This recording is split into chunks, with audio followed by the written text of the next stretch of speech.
not be any structures. The same problem that we witnessed when the Triple C or the Citizens Coalition for Change was hijacked and dismantled, and Chamisa himself decided to then take his sabbatical. There is nothing that cannot be hijacked. A migrant has been rescued and 50 others are feared drowned after a boat sank in the Mediterranean. The man had been in sea for 24 hours and is said he believed everyone else on the vessel had died. According to the Alarm Phone Group, which runs an emergency hotline for migrants, the boat had come from Tunisia, adding a common departure point for migrants risking the dangerous journey to reach Europe. The man was rescued by a merchant ship off Tunisia and brought to Malta for medical treatment. Security strategist Andy Mashayile in South Africa has urged government to do more to protect the country's citizens from crime, including the one that some undocumented migrants commit. This follows the displacement of hundreds of Sporong residents in Randfontein in the west of Johannesburg after fleeing illegal miners' alleged violence and intimidation. Mashayile says all criminal elements should be harshly dealt with. We do not have a problem when people from other countries come here to eke out a living. But the moment they carry illegal automatic rifles like the AK-47 that they use in conducting their illegal and criminal activities, we want government to arrest those individuals, to prosecute them, to incarcerate them and send them back to their home country to serve the jail sentences. And finally, heavy snow and ice have hit millions of Americans as a massive winter storm continues to move across the country, battering the northeastern states. The National Weather Service says dangerously cold winds and snowfalls of nearly 0.5 meter are expected as the severe winter conditions sweep north. The BBC's Floyd Cush has the details. We've seen some 12,000 flights cancelled over the weekend here in the US, more than 3,000 cancelled on Monday, and we're expecting that disruption to continue. Authorities are advising people not to travel if they can avoid it. So a lot of disruption and still a lot of danger ahead here in the US from this massive winter storm.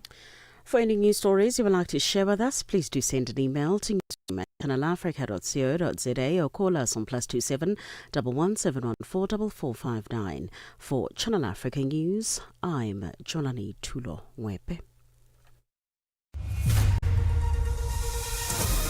SABC News. The African Perspective. We are on Open Views Audio Bouquet. Channel 628. Time to stay informed, inspired, and connected to the ideas driving Africa forward. The Upside on Channel Africa, the African Perspective.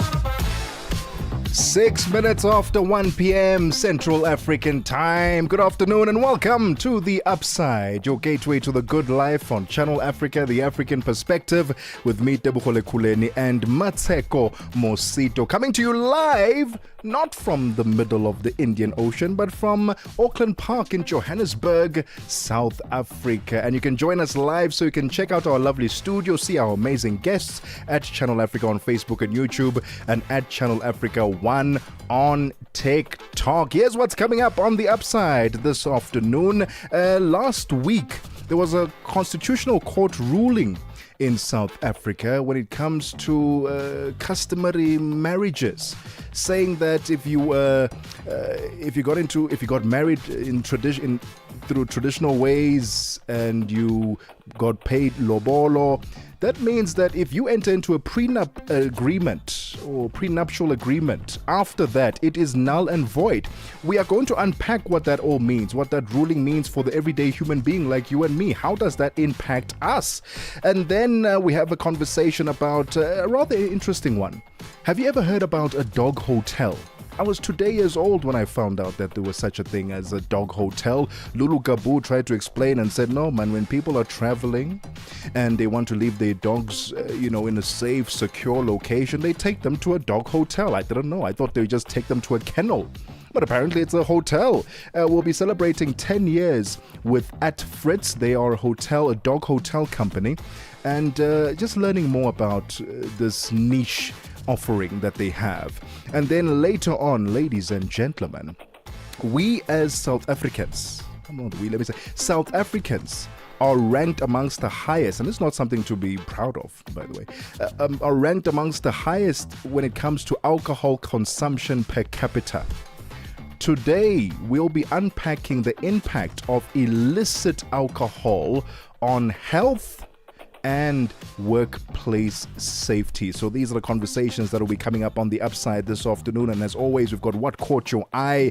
I've got a Vento Clock coming up as well later on. And do yourself a favor, download our brand new Channel Africa app so you can take us with you wherever you go on your Android or your iOS device, making your life slightly easier, more chilled, so that you don't have to find yourself, which website do I go to again? Just download the app. Well, that's all coming up on the Upside this afternoon. It's 9 minutes after 1 p.m. Central African Time. Es-tu préoccupé par quelque chose? Es-tu passionné par les questions qui comptent? As-tu une voix qui mérite d'être entendue? Eh bien, nous avons la plateforme parfaite pour toi. Téléphone-nous ou fais-nous un WhatsApp au +27 66 408 87 42 et nous te rappellerons. Sois dans la conversation. Salut Channel Africa, ici Beno le diamant rouge et Binal Export depuis le Cameroun, le pays des lions. Voilà. Sois dans la conversation. Il ne s'agit pas seulement de parler, mais c'est ta chance d'exprimer ton point de vue, de partager tes opinions et de t'engager avec une communauté qui valorise ton avis.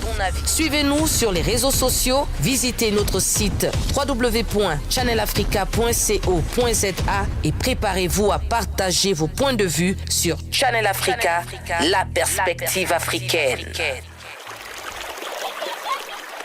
Across Africa, communities rise with the promise of clean water and clean sanitation. The African Union's 2026 theme calls us to action. It's about mobilizing real commitments, securing climate-resilient water and sanitation projects, and ensuring that water becomes a driver of sustainable development and prosperity across the continent. A landmark moment, not only for Africa, but for the global movement for access to safe water for all. Assuring sustainable water availability for every home, every village, every nation. This is the Africa we want. Channel Africa, the African perspective. No matter where you are, Channel Africa is always with you.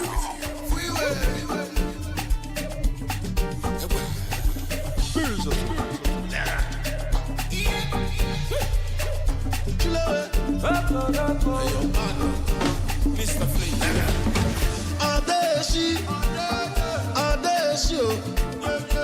Go and tell them. Adeshi. Papi Chulo. Adeshi. Stand like a tuso. Adeshi. Yeah, me now pounds and dollar, yeah. Yeah, me want a big $1, yeah. Make you go ask up $10, yeah. My people want the rubber, yeah. What shall they profit, man? If the rubber no day, and the timbalaba no day, and you cannot do okay. Do. Timaya come neko, no time for cho. No time for meow. If you know day, you know day. If you didn't day, you didn't day. Baby send account number. No time for cho. Adeshi. Go and tell them. Adeshi. Papi Chulo. Adeshi. Stand like a tuso. Adeshi. Everywhere marama. Everywhere marama. All my girls milli. Oshe kwanya where ya go ta. You dey play, you dey show. If we show, you gon' know. Everywhere sarambara. Oshe kwanya where ya go ta. All day she, papi chulo ni jale. Everywhere Joe, who watching a fight from Buraga.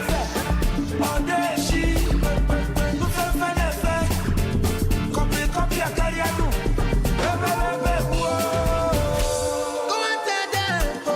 It's time to take off. About the question, them girls gon' shake it. Oh, what about you? All I want be a see what you. Tipping I'm on their necks. I just flew, but I know myself. Trouble go there. Oh. Finally I'm on top. Trouble go there. Oh. Pounds and dollar, yeah. Yeah, me want to make $1, yeah. Make you go ask up $10, yeah. My people want the rubber, yeah. What shall they profit, man? If the rubber no day and the timbala no day, and you cannot do okay. Yoko. To buy a flavor, yeah. But they shoot for we side. Yoko. To buy a flavor, yeah. But they shoot for we side. You get there. Hey, you get there. Music by Timaya coming through with Ode She featuring Flavor Young Alpha. Thank you for tuning in. Happy Monday to you. We're literally counting down the end of January. Can you actually believe we're here? Huh? The end of January 2026. But actually, it's not an ending of any kind. It's actually the beginning of wonderful things, because the actual fire horse year that we're seeing everywhere. I mean, Chinese cosmology has literally taken over whole areas. That only begins in February. So if you still have 1 foot in the old you still have some time, okay? Until the 17th of February. Welcome to the Upside with Tebogo and Mmatsheko. The South African Constitutional Court came down with a ruling last week. Right, it was on the 21st of January.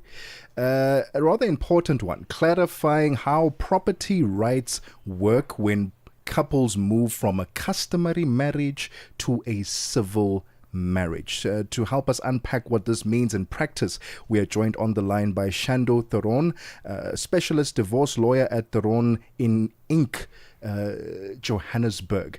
Shando, thank you so much for your time this afternoon. I think in simple terms, let's find out from you, what was the Constitutional Court ruling and what does it mean for the everyday human being? Okay, well, thanks for having me. What it basically comes down to is there wasn't confusion amongst jurists. There just seemed to be confusion amongst the public.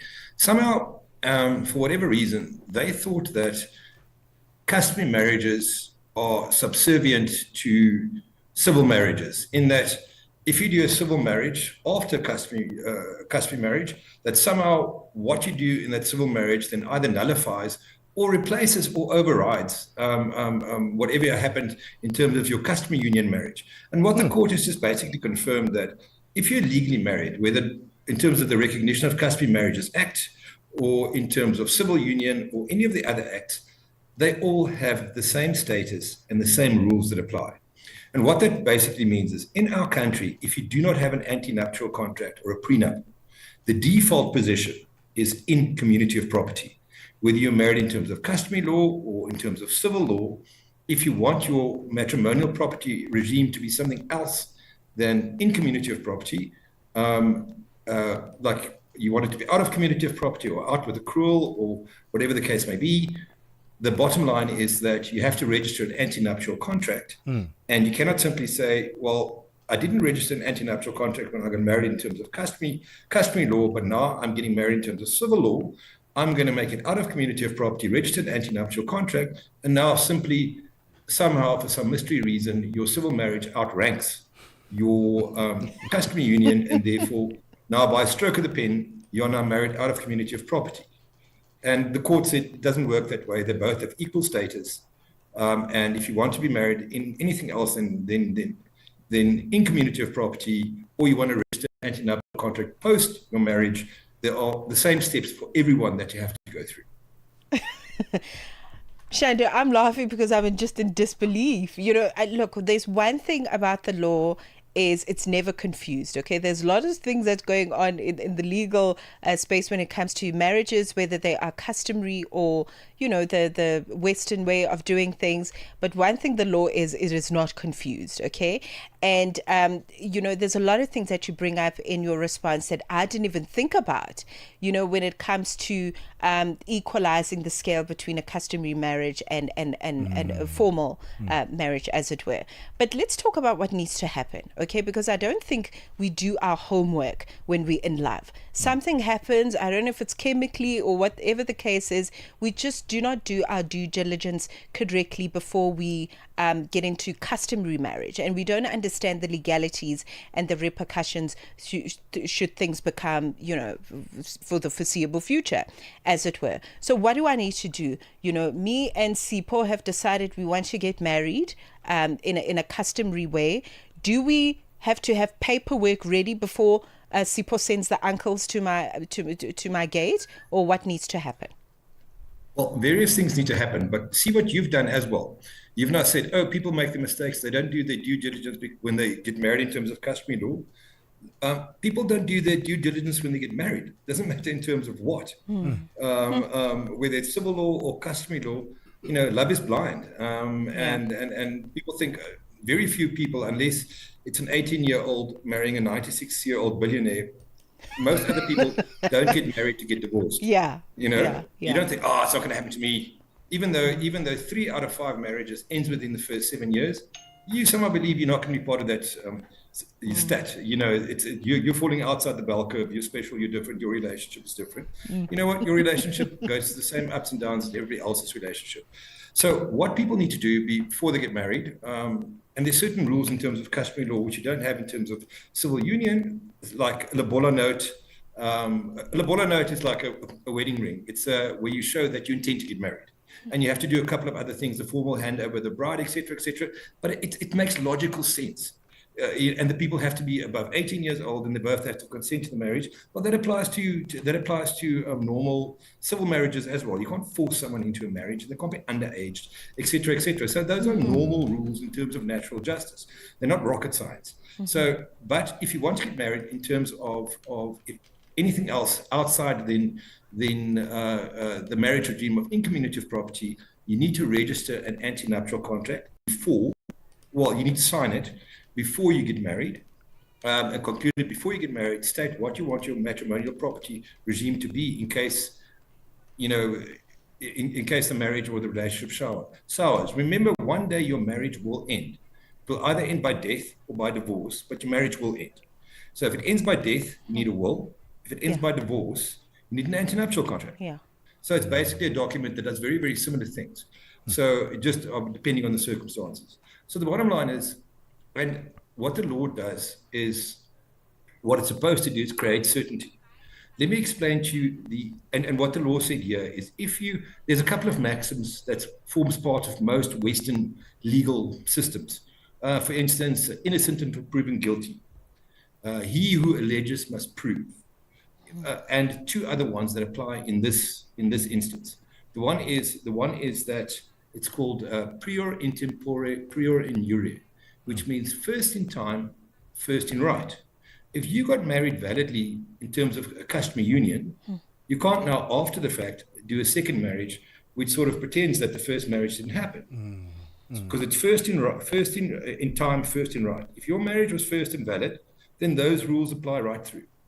The second thing, the second maxim, or another maxim that applies here, which applies to most Western legal systems, if your rights are affected either by a change of status of the person, let's say they become insolvent or bankrupt or divorced, or they change the anti-nuptial contract, if your rights is changed by a status of a person, is affected by the change of the status of a person, or is affected by a judgment, then you need to be notified. You can't just find out about it after the fact. And if you change your anti-nuptial contract after you got married, and there's a process for it, it needs judicial approval, the court has to see that the peoples whose rights are affected, who are they? Anybody that gives you credit, the bank for a bond, finance for a car, credit card, overdrafts, all those things, their rights are affected by your change of status.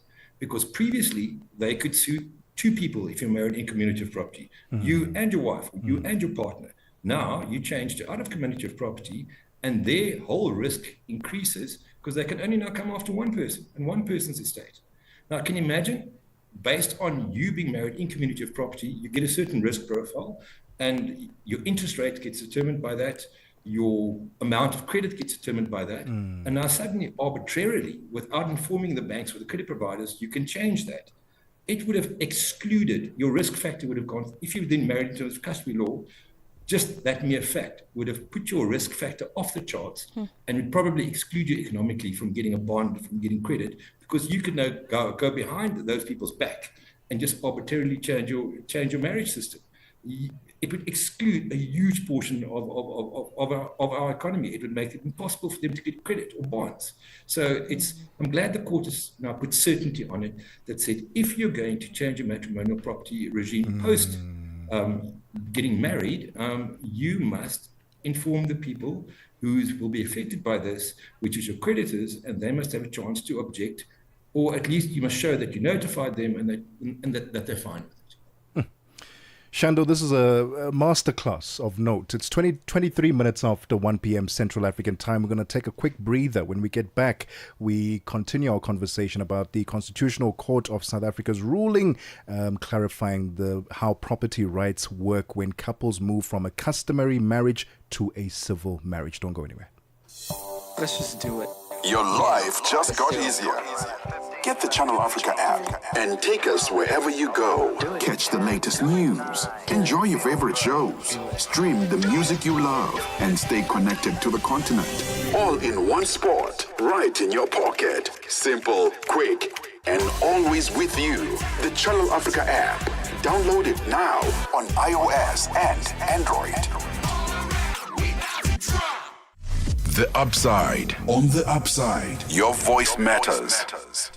We continue our conversation with Shando Theron, specialist divorce lawyer at Theron Incorporated, Johannesburg, as he unpacks how this Constitutional Court ruling, clarifying how property rights work when couples move from a customary marriage to a civil marriage. Shando, let's talk about the couples that have now, let's say, divorced. I'm using an extreme example now. They initially got married under customary marriage, and then later on they decided, okay, cool, we're going to enter into a civil marriage, and we're going to have prenups involved, prenuptial agreements, and they signed them, and then along the way they got divorced, and then it got complicated there, where now the assets are not split correctly or whatever the case may be. What is their recourse now? Are they able to go back and say, but no, we were initially married under customary law. That means that in community or property, and therefore whatever prenup we got into after that is invalid. What steps do they now need to take, as well as those couples now who are trying to do the same thing, which is move into a civil marriage after having done so customarily? Well, as you put out right there, that's a head scratch that I have often in my job. People come to me and say, oh, well, we married in terms of customary union in 2009. And I'm obviously using the facts with the current matter. And in 2021, we registered, and we got civilly married and registered anti-nuptial contract. And now in 2022, we've now the relationship soured and we're getting divorced. Yeah. And now one party says, no, but we married out of community of property, therefore you can only get that. And the other party says, no, we were married in community of property in terms of customary law, and therefore we are, the anti-nuptial contract that we registered post our initial marriage is invalid. Okay. So basically what the court, this is the facts of the current case, and we deal with this often. Yeah. So basically, what remedy do they have? Firstly, in the first instance, if they now get divorced and that anti-nuptial contract was not registered, it was not approved with judicial oversight, in that the people who were affected by this change of status were not notified. And like I said, one of the maxims in our law is if you get affected by something, you need to have a chance to actually say, but I object. So because they were not given that, and because this judgment has now placed, it's made it absolutely unequivocal that customary union and civil marriages, the one does not outrank the other. Yeah. It's whichever one you concluded first. That's the one that counts, and they are on equal footing. So if you want to then register an anti-nuptial, now for the second group of people who say now, but okay, we still want to register an anti-nuptial contract post our marriage to change our marriage regime, the same rules apply for both. Draw it up, do an application to court, show that you've given notice to your creditors who will be affected by this, so that those creditors can have a chance to object. And if they choose, if you can prove them that they've been given notice and that they do not object, the court will then approve it. So the court has basically made it unequivocally clear that both forms of marriage, if legally concluded, are of the same status. And should you wish to get divorced, the same rules basically apply to both when it comes to divorce. There's no difference. The one does not outrank the other. Okay. Okay, so for people that are already in, in a difficult position, if we could put it that way, you've gotten yourself into a customary nuptial, and you've decided you want to get out. You've obviously now got to involve the law. So what do I do? Do I obtain a divorce decree? And also, how does this law now that it's been stipulated legally and it's publicly out there, how does that sort of protect women's property rights in this case? Okay, well, there's another judgment that isn't part of this that came in September last year. That says, let's say for some instance, let's say you registered an anti-nuptial contract, it was legally registered, whether you got married in terms of customary law or civil law. It says that, and now this is in line with I think with what's happening in most other legal systems as well, Western legal systems, is that before a anti-nuptial contract was treated purely as a contract. And one of the maxims, when I'm talking about legal maxims that apply with contracts, it's caveat subscriptum. Signatory beware. If you signed that contract and you were sober at the time and you were an adult, don't cry about it later.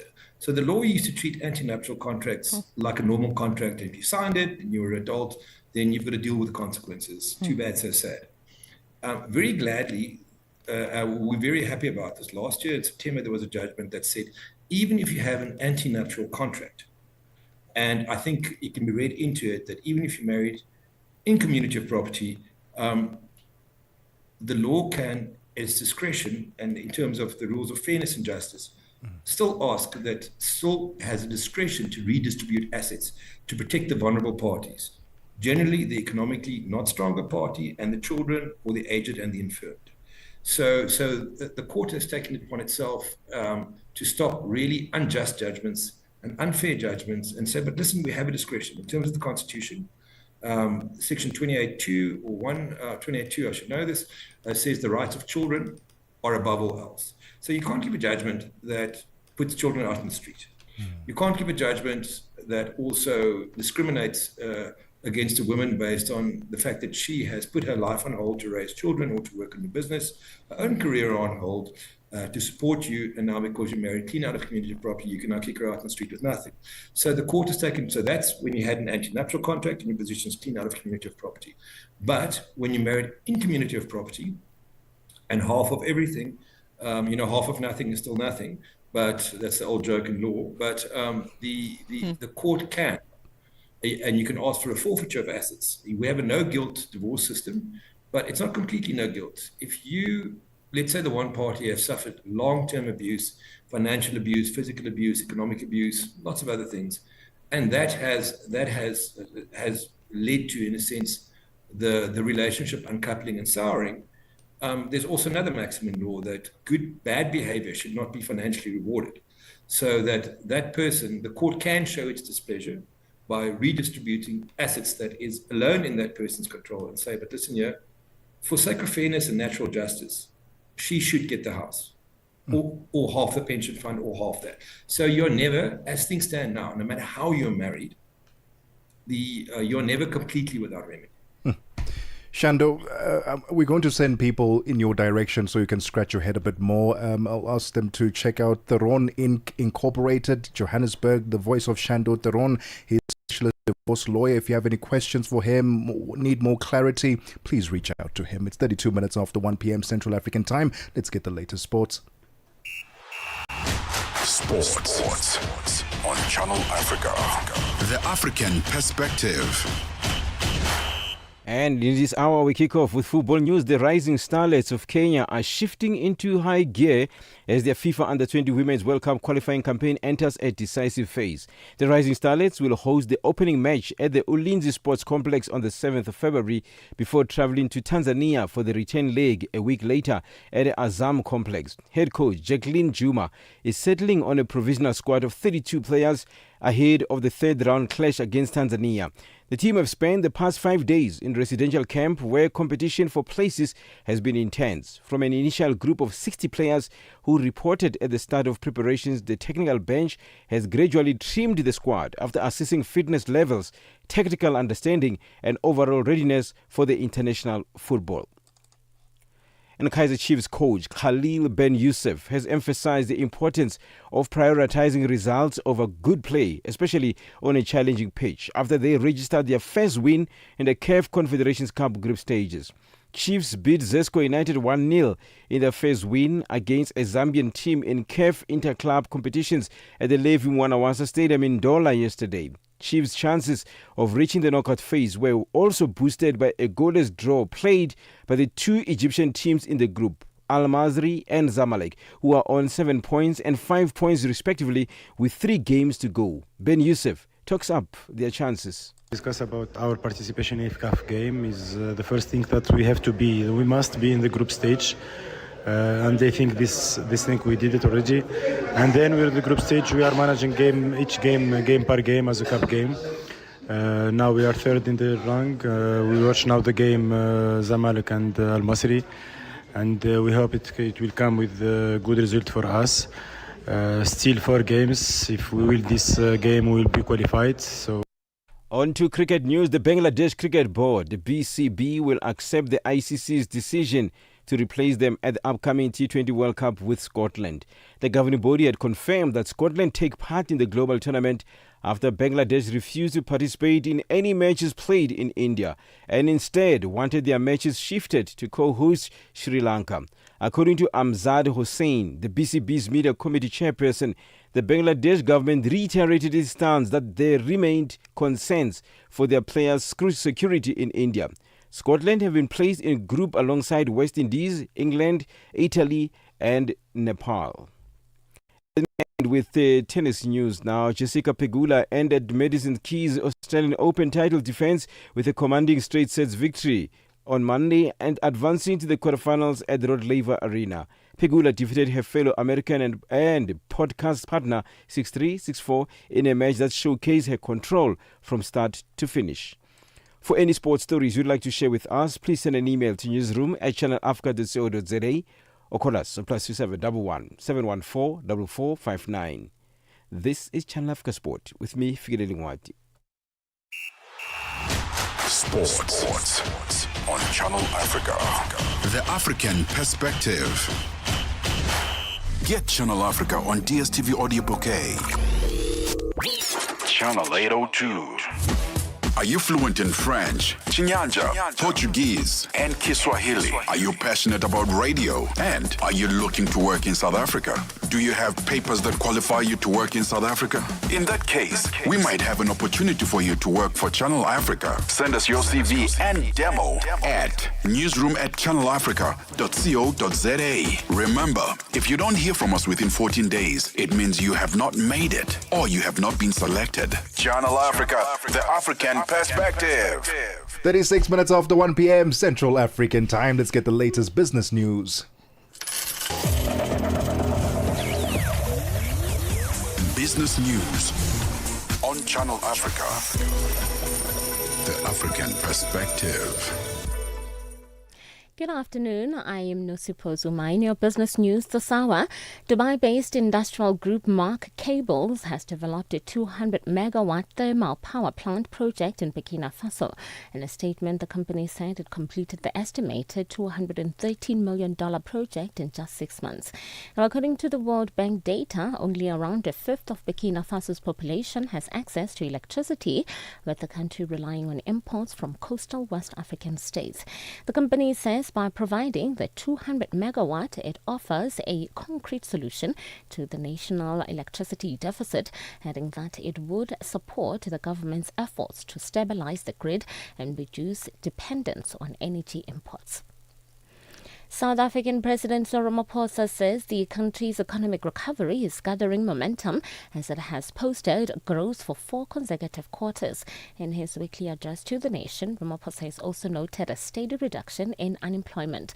Statistics South Africa's recent data also shows that levels of poverty and inequality have declined considerably. Ndebo Mukobo has more. In his weekly address to the nation, the president says the local economy is showing signs of modest recovery and increased resilience, characterized by GDP growth exceeding expectations, improved consumer sentiment and rising capital investment. He says confidence in the economy is rising, with the stock exchange performing well and with the inflation rate the lowest in 2 decades. And for 2026, President Ramaphosa implored his administration to double down on efforts to grow investment and create jobs, with the annual Cabinet Lekgotla taking place on Wednesday to outline the actions that will be taken across government. The president said they will work hard to translate this into long-term gains for the economy. Germany's Special Envoy for Just Energy Transition Partnership, Rainer Barker, says they remain firmly committed to international climate cooperation. He briefed the media in Pretoria as Europe's largest economy has allocated close to $3.75 billion to support Pretoria's bid to have clean energy. Barker further says they will commit regardless of the shifting global political dynamics. This partnership goes back to 2021, when all countries, including South Africa, which is one of the big emitters of greenhouse gases, had to make a pledge. Where do we want to be 2030? And South Africa at that time said we can be even more ambitious if we get international support. The South African Federation of Trade Unions, the SAFTU, says it is skeptical to challenge President Cyril Ramaphosa's decision to approve a 3.8% salary increase for top political office bearers in court. The increases will cover remuneration packages for the President, Deputy President, Minister, Deputy Ministers, Premiers, MECs and Members of Parliament. SAFTU has criticized this announcement. Ramaphosa also increased salary of public office bearers by 4.1%. This applies to judges, magistrates, traditional leaders and members of independent constitutional institutions. The Federation's General Secretary, Zwelinzima Mafavi, says the courts would be conflicted by the case. Even if we were to launch a court application to ask the judges to set this one aside, we don't think that they will do anything, bearing in mind the precedent that they've created in the past. And you can imagine now if we were to do the same thing when they will be conflicted by the decision. Surely the Constitutional Court judges are smiling at this 4.1% they are going to be receiving, and they will do nothing to review and unpack, reconsider the whole 3.8 remuneration.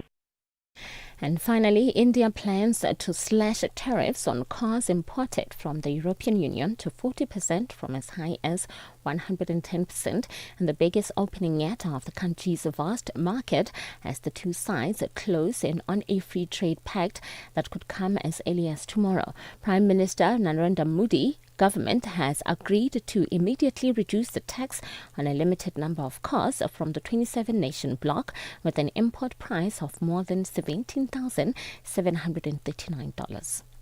Your financial indicators: one US dollar in Nigeria is trading at 1,000 naira 420, and Botswana is 13 pula 45. Kenya, the dollar is trading at 128 shilling 42, and in Zambia it's 19 kwacha 52. The BRICS countries: $1 in Brazil is trading at 5 ril 29. Russia is 75 rubles 42. India it's 91 rupees 54. China is 6 yuan 97, and in South Africa $1 is trading at 16 rand 6 cents. $1 is trading at 73 pence to the British pound and 85 to the euro. Looking at commodities, gold is trading at $5,089 and platinum at $2,875 per ounce. The price of Brent crude oil is at $65.98 a barrel. Now, for any business news stories you would like to share with us, please send an email to newsroom@channelafrica.co.za or call us on +27 11 714 4459. For Channel Africa Business, I'm Mmatsheko Mosito.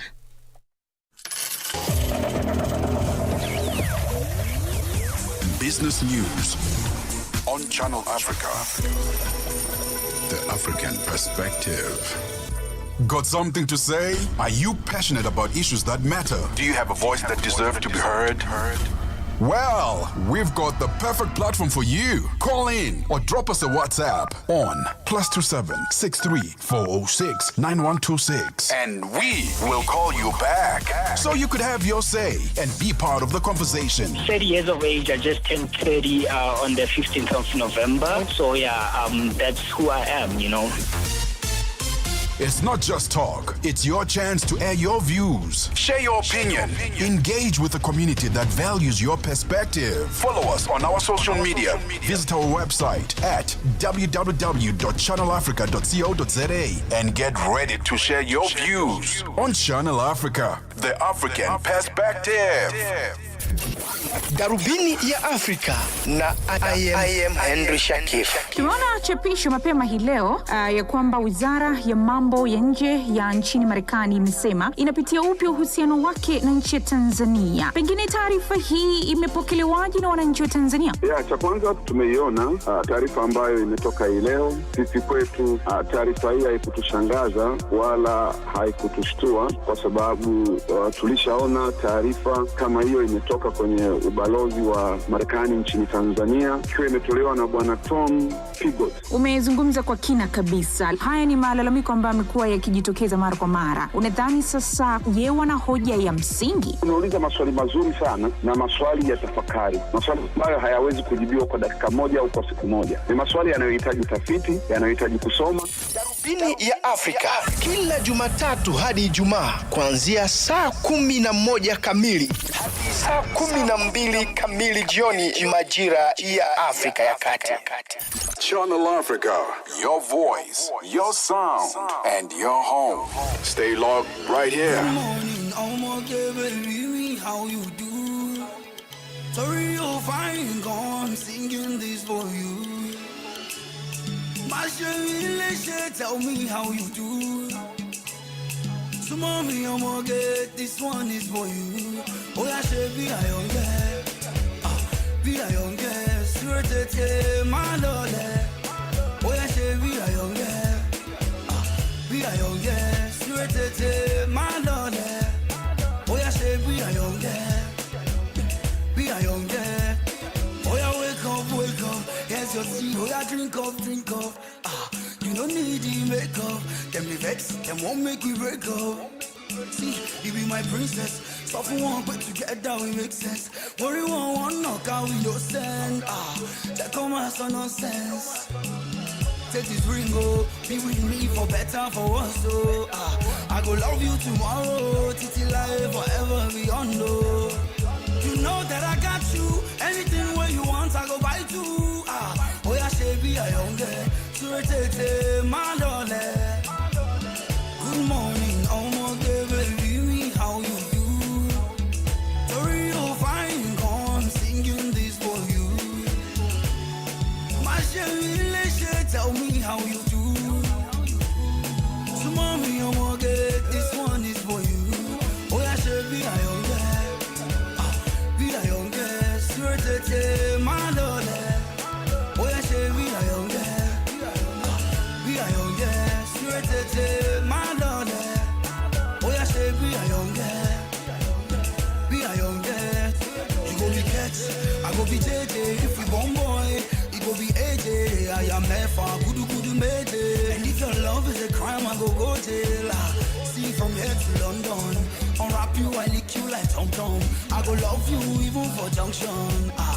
You got my attention. Your loving you put me at ease. I swear you they give me peace. Capture my heart, you they cure my disease. Love me, never leave me, please. You know that I got you. Anything where you want, I go buy too. Oh yeah, she be a young girl. Sweet, my darling. Good morning, oh my baby, how you do? Sorry, you're fine, come singing this for you. My Shelly, tell me how you do. So mommy, oh my God, this one is for you. Oh yeah, she be a young girl. Be a young girl, sweet, my darling. Oh yeah, she be a young girl. Be a young girl, sweet, my darling. Oh yeah, she be a young girl. Be a young girl. When you hold me, I can feel your heartbeat. You set my body and my soul and my emotions free. And this is real. My fantasies you make fulfill. Good morning, oh my baby, how you do? Sorry, you're fine, gone singing this for you. My Shelly, tell me how you do. So mommy, I'm gonna get this one is for you. Oh yeah, say be a young girl. Be a young girl, sweet, my darling. Oh yeah, say be a young girl. Be a young girl, sweet, my darling. Oh yeah, say be a young girl. Be a young girl. 48 minutes after 1 p.m. Central African Time. Brian Moore coming through there with good morning. It's actually good afternoon now. Good afternoon. Welcome to The Upside. Where have you been? This is The Upside, your gateway to the good life on Channel Africa, The African Perspective with me, Tebogo Lekhuleni and Mmatsheko Mosito. Mmatsheko, we're getting ready now for What Caught Your Eye. And what caught my eye, I'll share what caught my eye, obviously, after the break. But what caught my eye really bothered me because when we say double standards, that defines exactly what caught my eye. There are double standards everywhere now. And I want to touch on a particular double standard this afternoon that is trending on social media. And I would love you at home to weigh in on it. At Channel Africa on Facebook and YouTube, and at Channel Africa 1 on TikTok. Are you ready with your it's not a vent. Mine is actually a vent and a what caught your eye, to be honest. Sounds like it. Are you ready with your what caught your eye? Yeah. All right. It's 10 minutes before 2 p.m. Central African Time. What caught your eye is coming up next. Africa at Play with Neto and ETO Chemane. Lelintle, talk to us about your relationship with your father, Coach Pitso. What is this one thing that he said to you that is still stuck at the top of your head?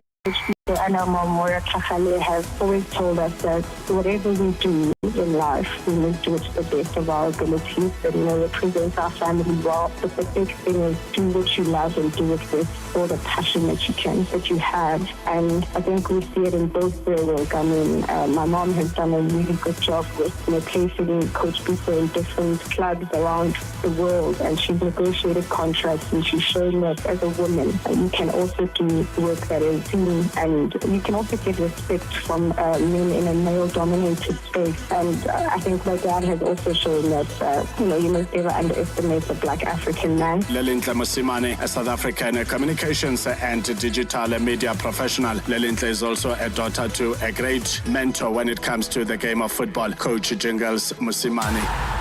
Live every Saturday and Sunday from 2 to 5 p.m. The Upside, 1 to 4 p.m. Central African Time. With Tebogo Lekhuleni and Mmatsheko Mosito. Only on Channel Africa, the African Perspective. 9 minutes before 2 p.m. Central African Time. It's time for What Caught Your Eye?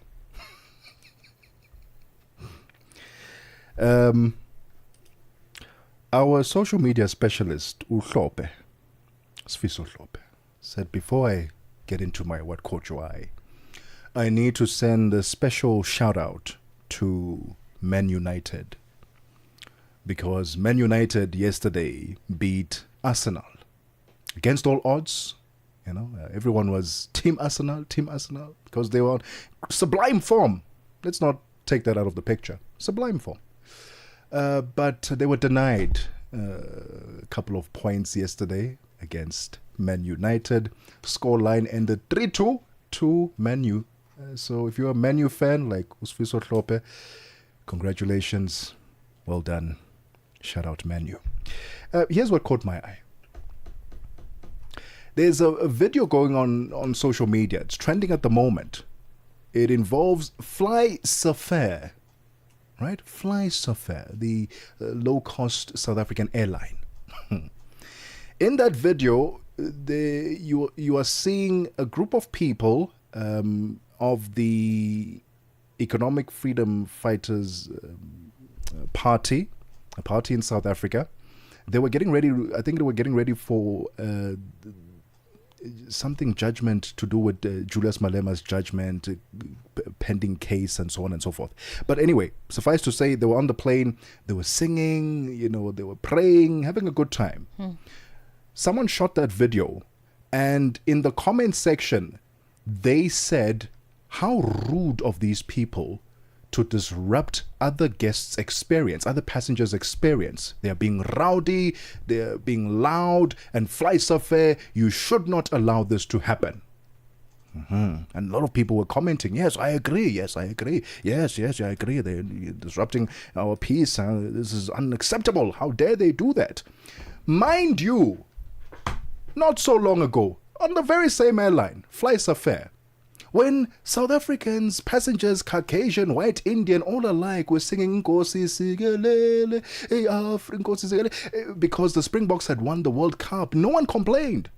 When the Blue Bulls won and they were on a plane on Fly Safair, Blue Bella, no one complained. When someone who sings what's opera, there was an opera singer got onto the wrong plane and delayed the plane, and he got off the plane. As he was getting off the plane, he started belting. They celebrated. Oh, talent! But when a group of economic freedom fighter members singing on a plane, when they sang and they were in celebration, it's a problem and it needs to be investigated. The double standards are a problem. Fly Safair has acknowledged this and said, we are aware of the matter and are investigating. Investigating what? Did you investigate the Springbokker? The Blobella? What are you investigating? Should it be found that the passengers were in breach of our policies, further steps will be taken. We understand your concern and take passenger safety very seriously. The incident you are referring to is under investigation to establish exactly what happened on board. They sang. What do you mean what happened they sang? They sang last year, they sang. Now it's different. Why is it different? Is it a different demographic? What is the reason for this investigation? Double standards, unacceptable. That's what caught my eye. Not good. Not good. Not good at all. In a powerful moment of recognition and gratitude, Rwanda's First Lady Janet Kagame has been awarded an honorary Doctor of Human Letters by the University of Global Health Equity. So the honor was presented at the university's 10th graduation ceremony that was this past Sunday, the 25th of January, in celebration of her exceptional leadership and lifelong commitment to social development. Her work in public health has been lauded as well as very, very, high ranking. And of course, just how she upholds human dignity. We've seen her work, but I think what's so wonderful to note is she's also championed a lot of childhood health matters in Rwanda. She has inspired a lot of what we're seeing in other East African regions when it comes to how they handle education. matters of education are very important, community empowerment and development. So I guess this is a wonderful celebratory moment for women in leadership on the continent everywhere, because we can really take a leaf from Mama Jeanette Kagame. So I'm going to prefix her name with Mama, because where I come from, when you are a very important, iconic queen of everything, we call you Mama. So it's a reminder that, just leadership, feminine leadership, especially when it's been guided by empathy and care for people, policy ko morago, but if you put people forward, and you really can transform spaces. So congratulations to her. I think this is more than an honorary doctorate. She really has worked for this, and there are places and spaces to prove that her work has transformed and shaped nations everywhere, not just in Rwanda. Congratulations indeed. What an inspirational story that is. It's 3 minutes before 2 p.m. Central African time. That's what caught our eye. Share with us what caught your eye on social media at Channel Africa on Facebook and YouTube, and at Channel Africa 1 on TikTok.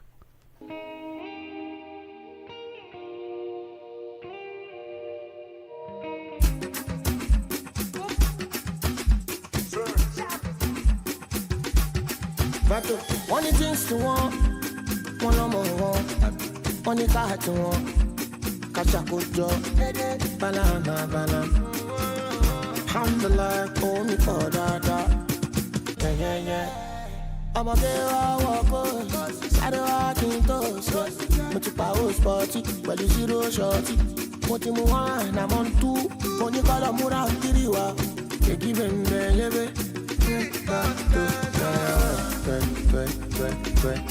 twerk your body, twerk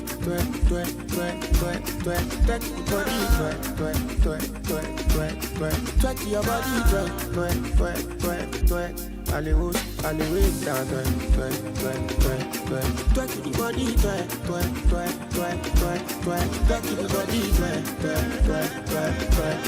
twerk your body, I do it.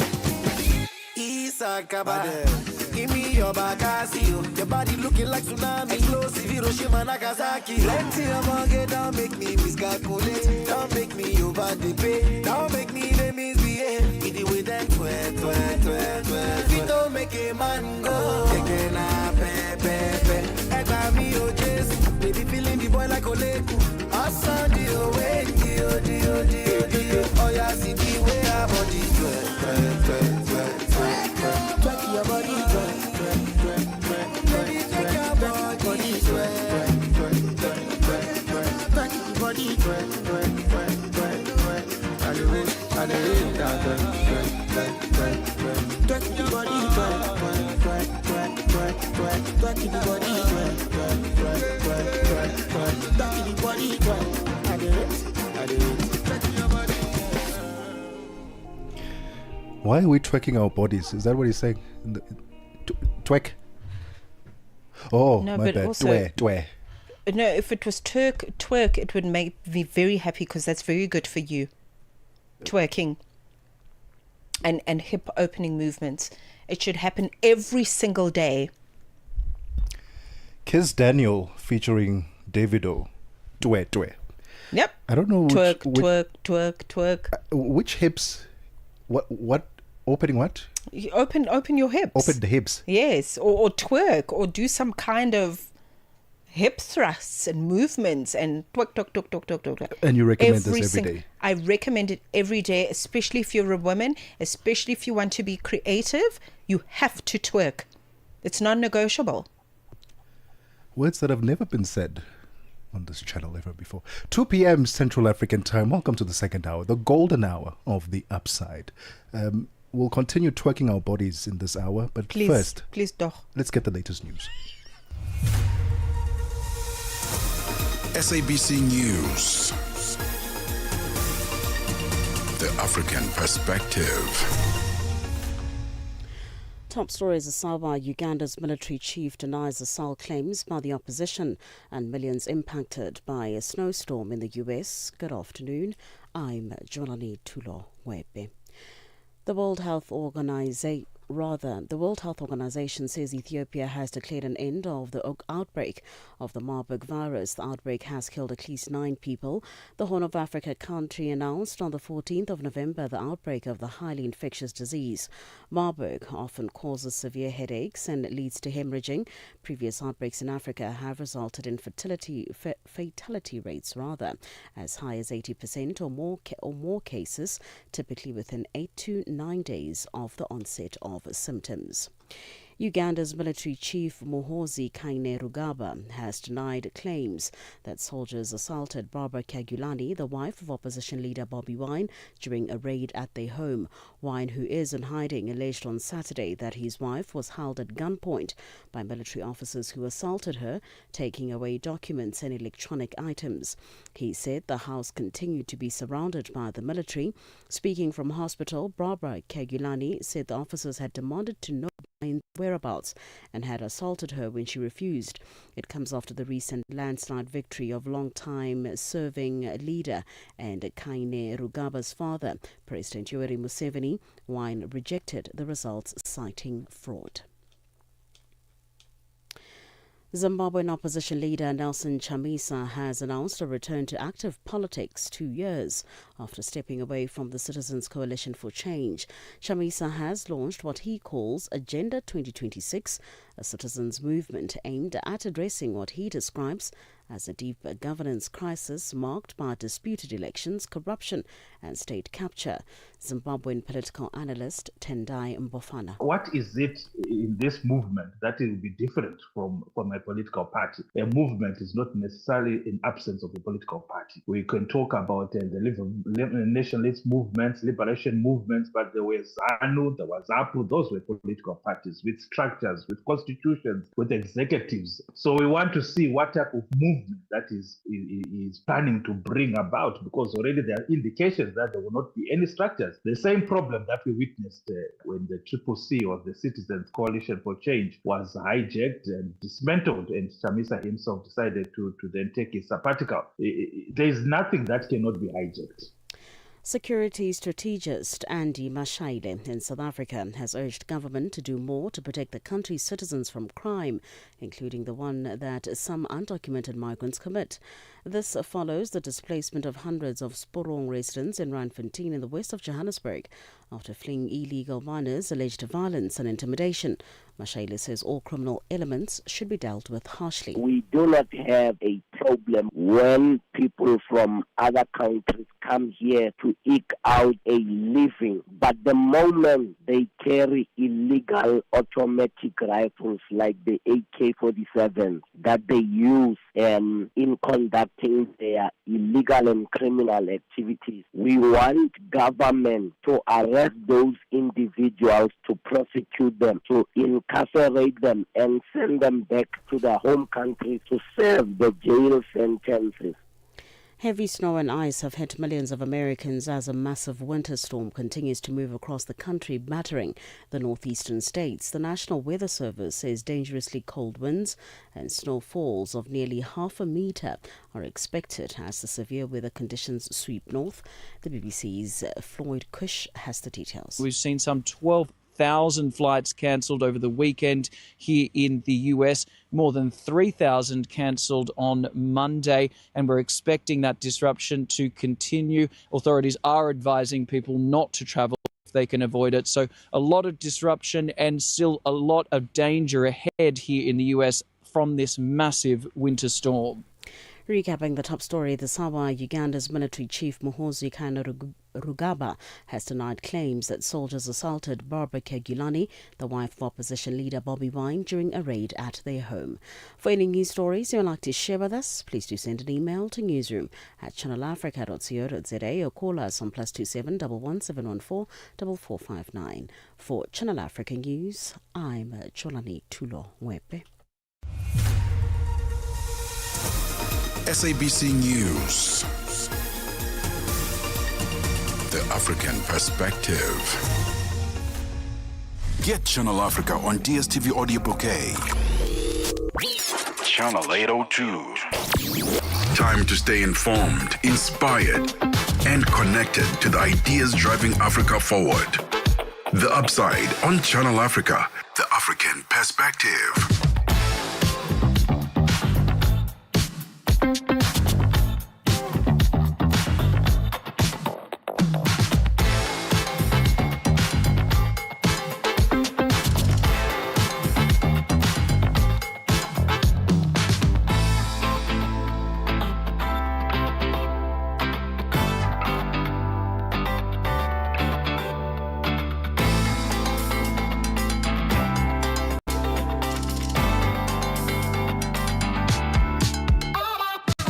Yeah. 6 minutes after 2 p.m. Central African Time. Listen, welcome to the second hour, the golden hour of The Upside, your gateway to the good life on Channel Africa, the African perspective. Listen, we're having a good time. It's a Monday, no blues here. We're having a good time, and you can join us on social media at Channel Africa on Facebook and YouTube, and at Channel Africa 1 on TikTok, where we are streaming live so you can see our amazing studio, our amazing guests. You can check them out on our social media platforms. And do yourself a favor, download our brand new Channel Africa app so you can take us with you wherever you go on your Android or your iOS device. Mmatsheko Mosito coming up in this hour, a rather interesting concept.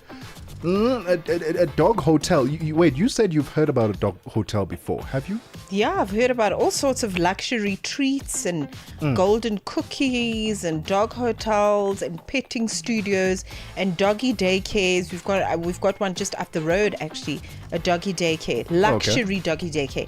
But today we're focusing on Adfrit Dog Hotel and Daycare Center. The African continent is changing, lady and gent. So here we are, okay? We're talking dog hotels now on the show.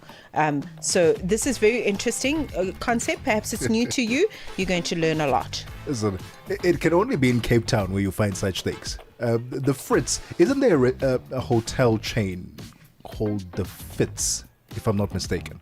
Isn't it like a luxury? Fitz, yeah. I think I've seen that. It's black logo. Yeah. I think so. I think they played on the words there, right? And applied this to the dog and the niche market there. We'll be getting into conversation with the Fritz because they are celebrating 10 years of luxury dog hoteling. if you've never heard of the concept before. And perhaps you are a dog mom or dad, dog parent. And you're always worried about when you go on holiday, extended vacations. Yeah, like the little note, dog mom, dog dad. Dog dad. Right. And you're worried about your little furry friends. You're like, oh, they're gonna be so lonely, and maybe friends and family stay way too far away to check up on them on a regular basis. Perhaps a dog hotel is the option for you. And maybe this one in particular, the Fritz, is the one you are going to take your dogs to. So don't go anywhere. It's 9 minutes after 2 p.m. Central African Time. That conversation is coming up next. Africa, meet Abedi. Yeah, that's me. Abedi is a music lover through and through. I really love African music. He's got a taste for all kinds of tunes and spends his days listening to Channel Africa. Guess what? He didn't know. Okay. Channel Africa wants to help Abedi and all music lovers everywhere to discover even more incredible music. That is why Channel Africa is calling on all African musicians to submit their music. Musicians, remember to give us all your relevant information. Make your submissions at music@channelafrica.co.za. Submissions are your chance to be heard on radio. But sadly, they do not guarantee that you will be playlisted. All submissions will be carefully reviewed to see if they meet our station's requirement. Channel Africa, the African perspective.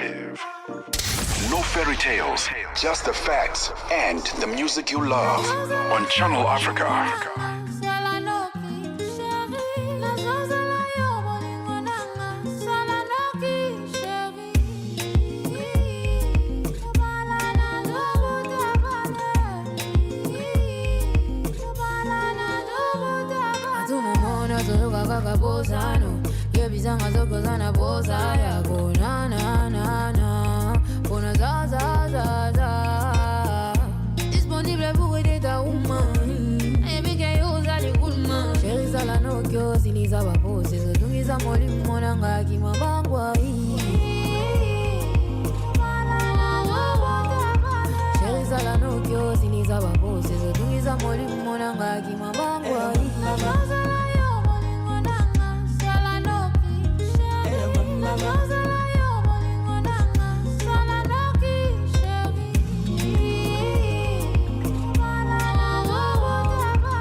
Isanga zokozana boza yako na na na na. Bona za za za za. Disponible pour aider ta woman. Every guy who's a good man. Chérie sala no kyo siliza babo. Sezo tungiza moli mwana ngaki mabangwa hii. Chérie sala no kyo siliza babo. Sezo tungiza moli mwana ngaki mabangwa hii.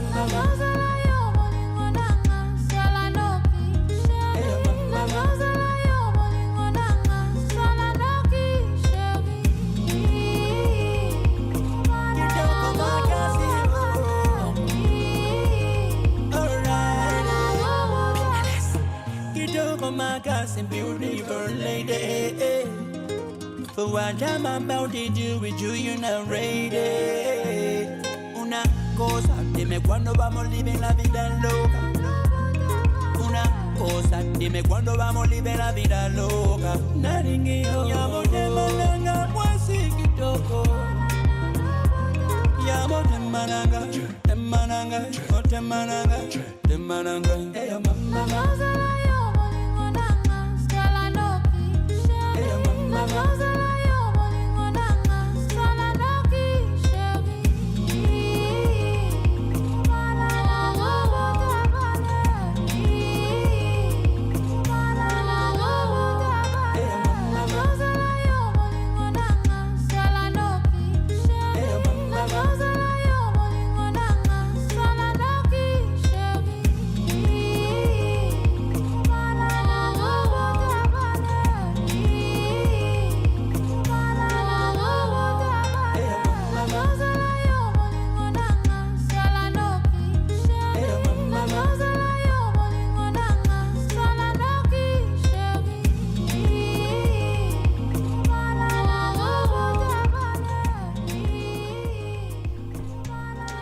Zara Williams coming through with Posa featuring Sequadro Petro.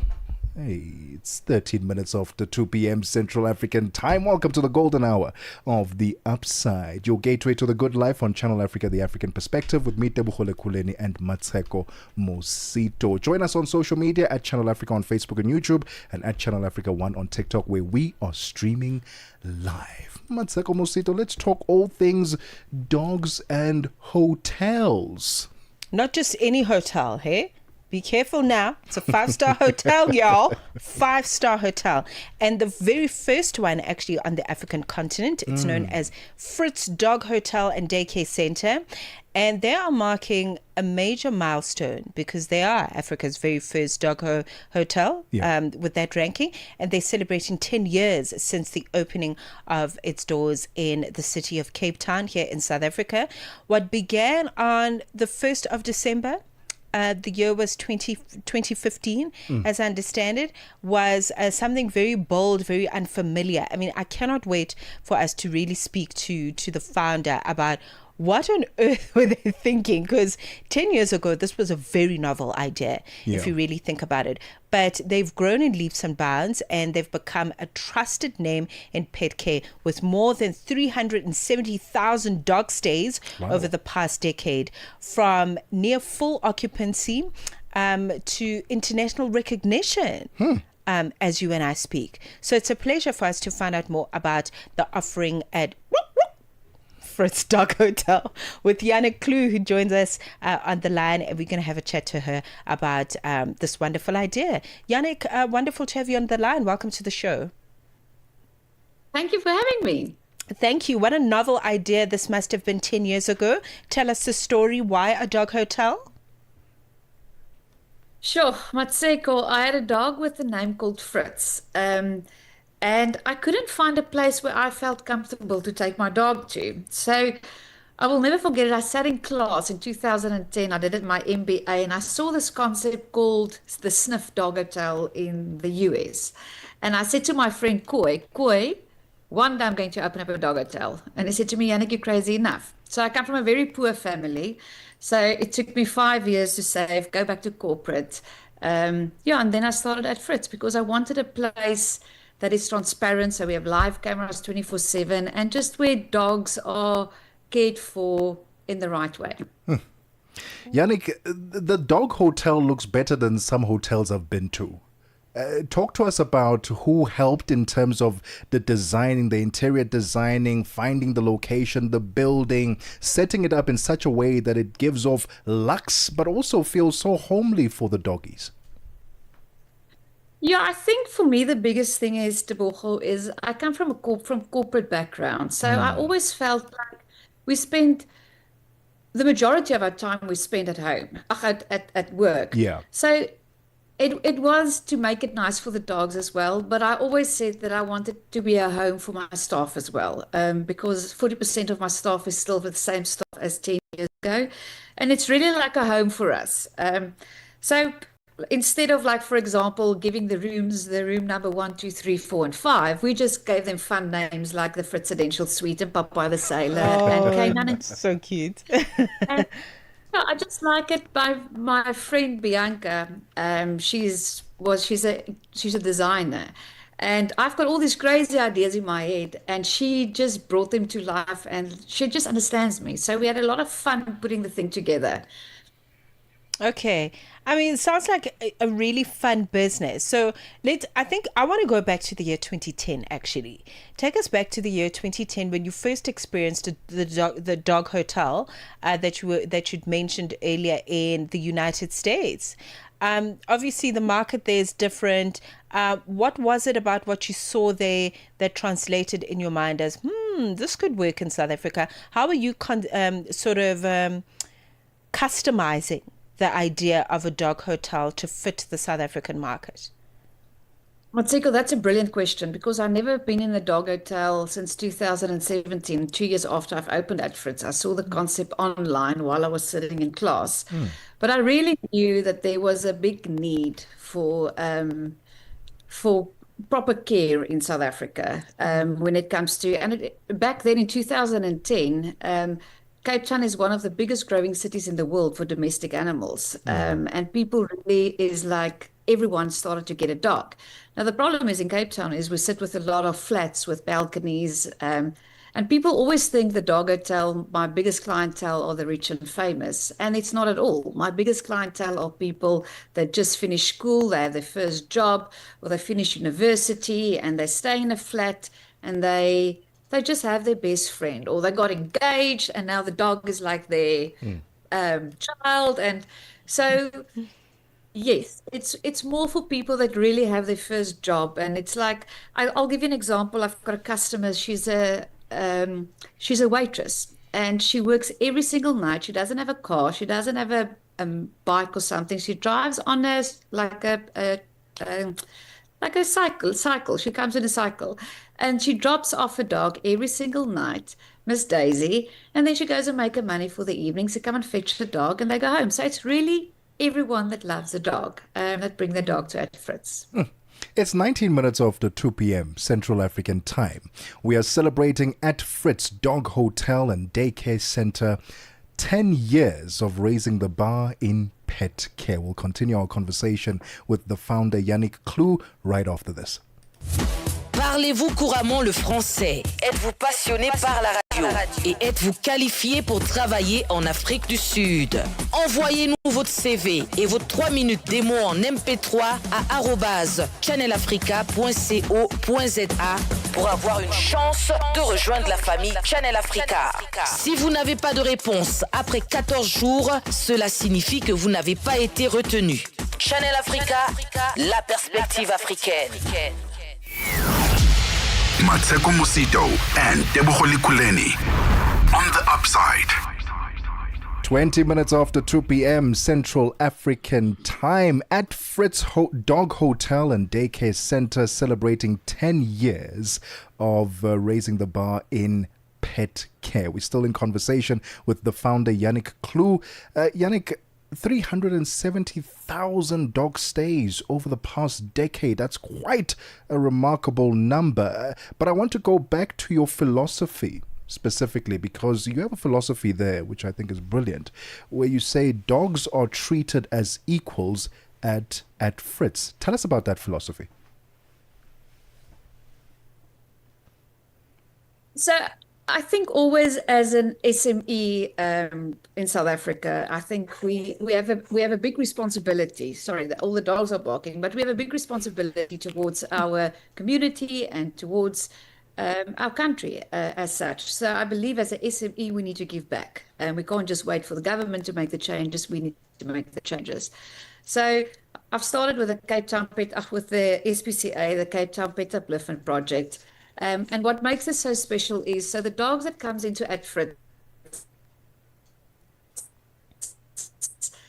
only needs a few record, and then they can come into the dog hotel. So in Cape Town, we have a lot of vagrants, for example, that have dogs and they don't have the monetary value to always look after the dog when they end up in hospital or if they unfortunately end up in jail, for example. So the community knows that we have started this Cape Town Pet Upliftment Project. All the dogs are sterilized in our area. And if something happens to one of the vagrants living on the street, the community knows the dog can come to Adfrit's.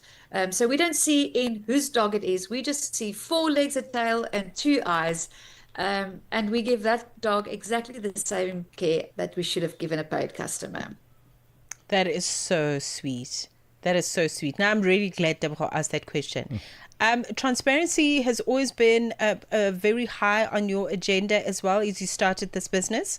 Talk to us about, just the 24-hour cameras, and why it was such a non-negotiable for you as you started the enterprise. Mmatsheko, I feel, first of all, that we need to be transparent, and in the business that I am in you need to be ethical and you need to really have compassion. And my staff also they're just humans, so we have 38 people that works for Fritz and we work around the clock, and it is good for us to also take accountability for, let's say, something goes wrong. And therefore what we do is we give the cameras to the customers as well, so they can see the dog hotel live 24/7 what's happening. And we rather see it not as if we do something wrong to get hit by a stick, but rather how can we do it better. I always say it's like having a camera in the chef's kitchen, because you actually show exactly how you do it, but dogs can't speak, and therefore we need to be transparent. The other thing that is very important is that if there is, for example, a dog fight, which is normal, it's like kids that go to school and they can fight at school with each other or fall down the jungle gym, we can always go back to the footage and see, okay, so what happened that triggered this dog and what can we do to help this dog? I want to learn more about the suites that you have available, the rooms, because you said you didn't number them, room number 1, room number 2. You gave them unique names. Tell us about the offering that you have there at Fritz, and because I'm just going through some of the names here of the suites. One of them is called Holly Wolf, Sweetie Paw, so cute, Granny Liz, Popeye the Sailor, K9 Nkandla, and Jurassic Bark. Tell us about these suites and the offering that you have, obviously, for those who are considering sending their dogs or their furry friend to Fritz. So the biggest thing is like the rooms we use for, like, let's say, for example, a dog had a hip operation and the dog needs to come for rehabilitation and that dog needs to be quiet. We would book out a suite for that dog. So people I think initially, they're like, oh, I'm going to book my dog into a room because I'm fancy. And that is not the idea of the room. A room is really for a dog with a specific need. So, for example, with rehabilitation. And then what we always do is like, a family of dogs. So let's say, for example, there's a small dog like a Pekingese and then a big dog, a golden retriever, and their family. But during the day, they can't spend time together because I cannot put a small dog with a big dog.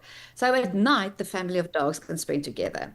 Or what we also do is like older dogs. Some dogs really cannot spend 24/7 with dogs. So they really just need a little bit of time out. My husband is a bit like that. I always say, like, he's a bit of an introvert. So he needs to go into the house and just find his inner peace again.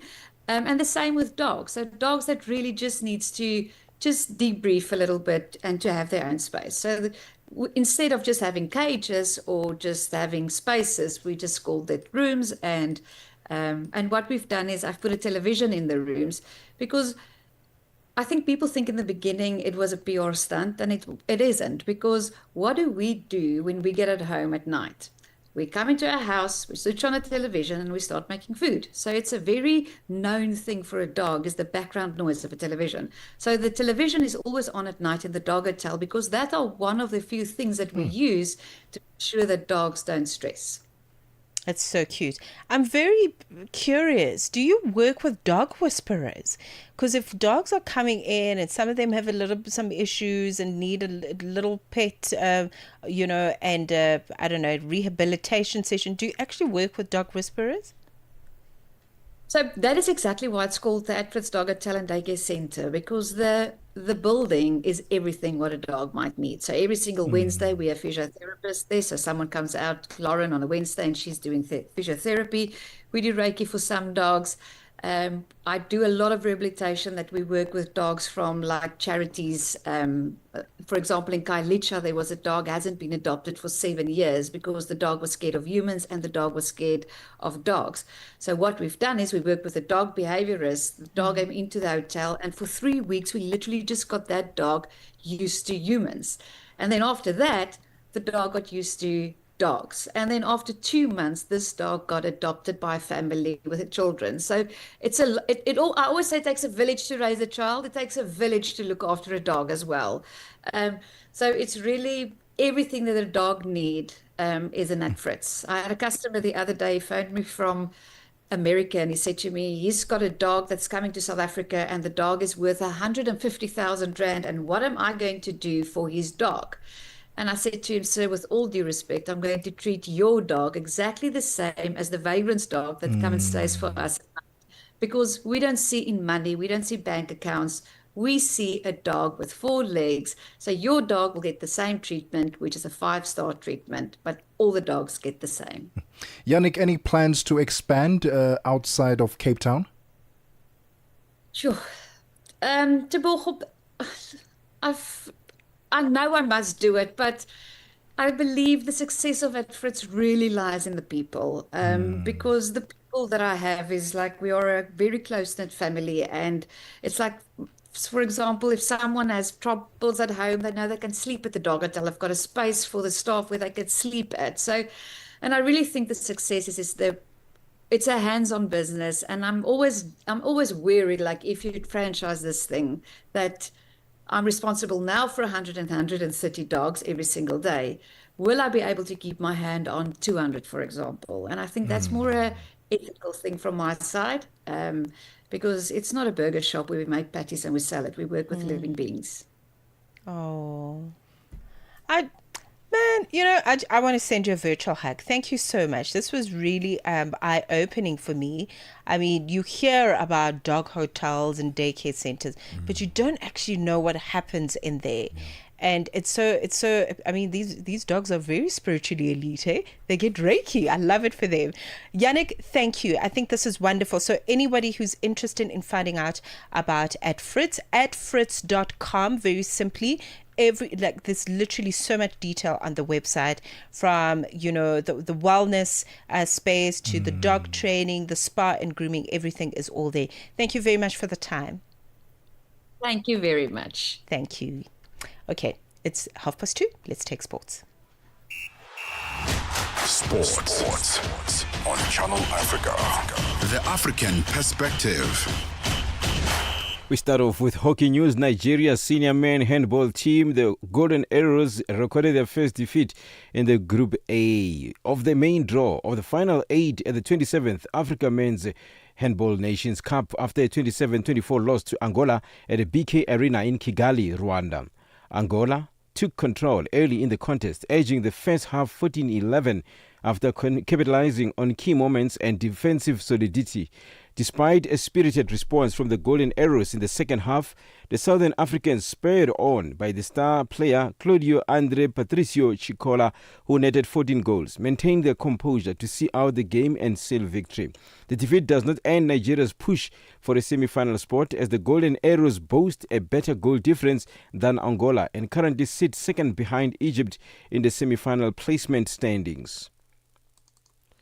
And the Rising Starlets of Kenya are shifting into high gear as their FIFA Under-20 Women's World Cup qualifying campaign enters a decisive phase. The Rising Starlets will host the opening match at the Ulinzi Sports Complex on the 7th of February before traveling to Tanzania for the return leg a week later at the Azam Complex. Head coach Jacqueline Juma is settling on a provisional squad of 32 players ahead of the third-round clash against Tanzania.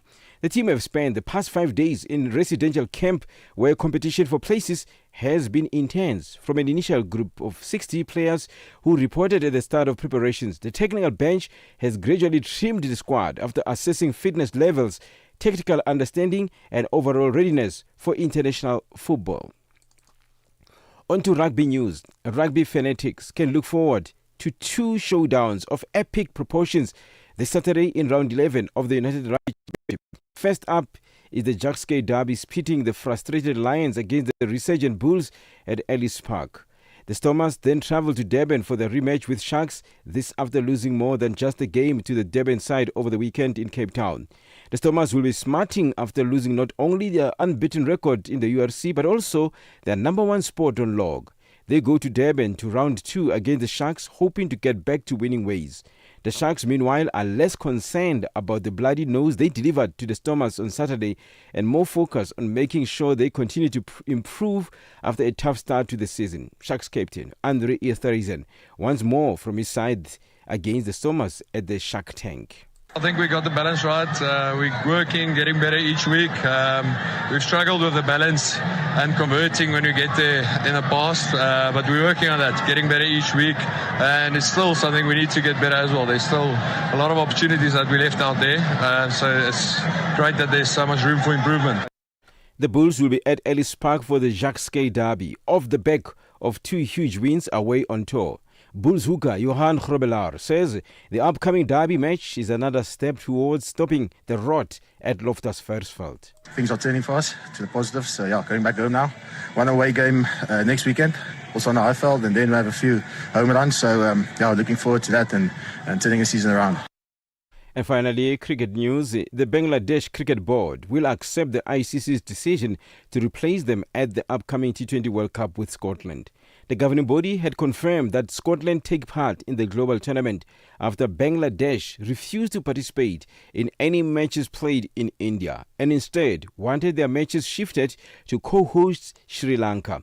According to Amzad Hussain, the BCB's media committee chairperson, the Bangladesh government reiterated its stance that there remain concerns for their players' security in India. And Scotland have been placed in group alongside West Indies, England, Italy and Nepal. For any sports stories you'd like to share with us, please send an email to newsroom@channelafrica.co.za or call us on +2711 714 4459. This is Channel Africa Sport with me, Fikile Lingwati. Sports on Channel Africa. The African perspective. We are on Open Views Audio Bouquet. Channel 628. Channel Africa is evolving, and so are you. Stay connected wherever you are with our brand new website and mobile app. Stream your favorite shows, catch up on African news, culture, and conversations, all at your fingertips. Africa is just a tap away. Your world, your stories, now on the go. Stay connected wherever you are. Visit channelafrica.co.za or download the Channel Africa app today. Channel Africa, the African perspective. 35 minutes after 2 p.m. Central African time. Let's get the latest business news. Nosipo Zuma is standing by. Business news on Channel Africa. The African perspective. Thank you, Tebogo. Good afternoon. In your business news this hour, Dubai-based industrial group Market Cables has developed a 200-megawatt thermal power plant project in Burkina Faso. In a statement, the company said it completed the estimated $213 million project in just 6 months. Now, according to the World Bank data, only around a fifth of Burkina Faso's population has access to electricity, with the country relying on imports from coastal West African states. The company says by providing the 200 megawatt, it offers a concrete solution to the national electricity deficit, adding that it would support the government's efforts to stabilize the grid and reduce dependence on energy imports. South African President Cyril Ramaphosa says the country's economic recovery is gathering momentum as it has posted growth for 4 consecutive quarters. In his weekly address to the nation, Ramaphosa has also noted a steady reduction in unemployment. Statistics South Africa's recent data also shows that levels of poverty and inequality have declined considerably. Debo Mukobo has more. In his weekly address to the nation, the president says the local economy is showing signs of modest recovery and increased resilience, characterized by GDP growth exceeding expectations, improved consumer sentiment and rising capital investment. He says confidence in the economy is rising, with the stock exchange performing well and with the inflation rate the lowest in 2 decades. And for 2026, President Ramaphosa implored his administration to double down on efforts to grow investment and create jobs, with the annual Cabinet Lekgotla taking place on Wednesday to outline the actions that will be taken across government. The president said they will work hard to translate this into long-term gains for the economy. Germany's special envoy to Just Energy Transition Partnership, Rainer Backe, says they remain firmly committed to international climate cooperation. He briefed the media in Pretoria as Europe's largest economy has allocated close to $3.75 billion to support Pretoria's bid to have clean energy. Backe further says they will commit regardless of the shifting global political dynamics.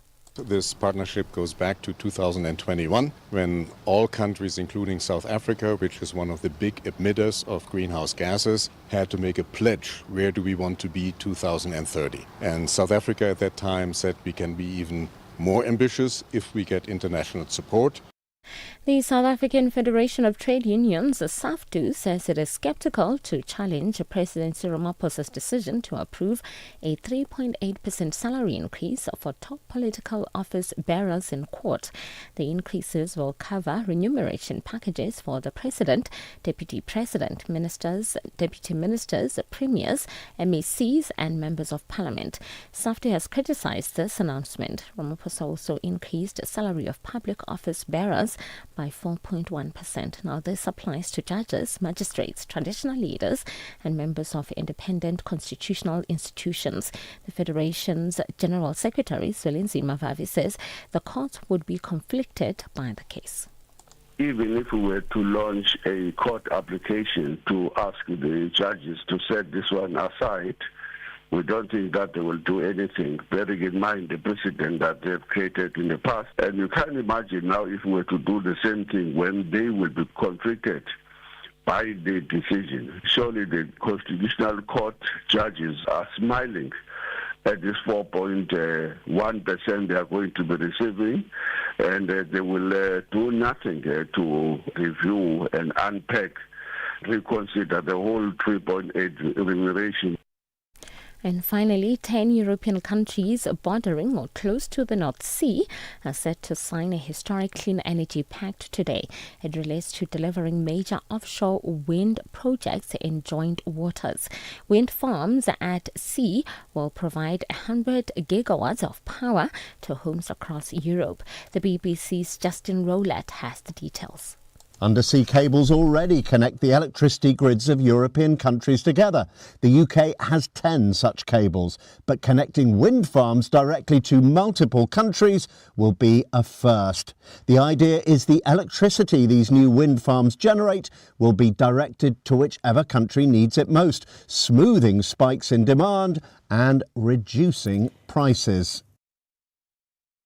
Your financial indicators: one US dollar in Nigeria is trading at 1,000 naira 420, and Botswana is 13 pula 45. Kenya, the dollar is trading at 128 shilling 42, and in Zambia it's 19 kwacha 52. The BRICS countries: $1 in Brazil is trading at 5 rand 29, Russia is 75 rubles 42, India it's 91 rupees 54, China at 6 yuan 97, and in South Africa $1 is trading at 16 rand 6 cents. $1 is trading at 73 pence to the British pound and 85 to the euro. Looking at commodities, gold is trading at $5,089 and platinum at $2,875 per ounce. The price of Brent crude oil is at $65.98 a barrel. Now, for any business news stories you would like to share with us, please send an email to newsroom@channelafrica.co.za or call us on +27 11 714 4459. For Channel Africa Business, I'm Nosi Pozuma.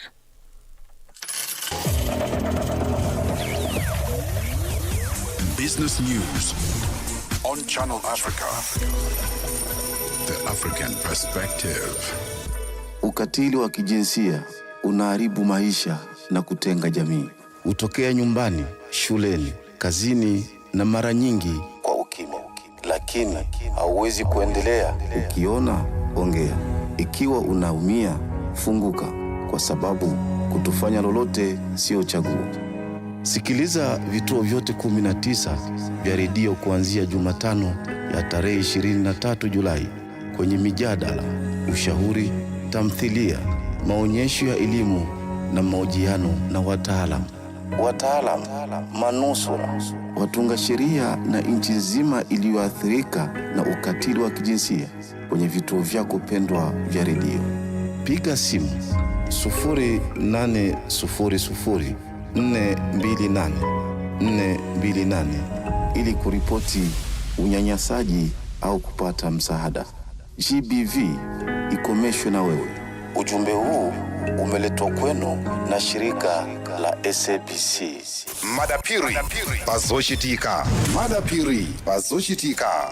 Inogeka zingeni chihana lumbilitsidwa kukhala wachiwiri kwa mtsogoleri wa dziko la Malawi pa mwambo omwe unachitika ku nyumba ya chifumu ya Sanjika mu mzinda wa Blantyre. Ndipo pano tili ndi olemekezeka achihana. Takulandirani olemekezeka pano pa wireless ya Channel Africa pa Chinyanja Service. Malawi ayembekezere sotani kuchokera kwa inu ngati wachiwiri winaso kwa president wa dzikolo? Choyamba ngati vice president umagwira ntchito yopatsidwa ndi president imene yakuganizira. Ndiye malowozi athu atipatsa bwinobwino, koma ntchito yathu yayikulu ndi kuwathandiza president kuti masomphenya awo yakwanitsidwe. Pali zambiri zoti zichitike, nkhani ya njala mdziko muno, boma la udakali chimanga ndi china chomwe chili mdziko muno kuti tithandize ana families are affected. Chachiwiri kunali ma fuel shortages amene akanaliponso apo ndi apo, tionetsetse kuti pumps athu asakhale dry. Zochitika pa nthawi ya 6 koloko kufikira 7 koloko madzulo.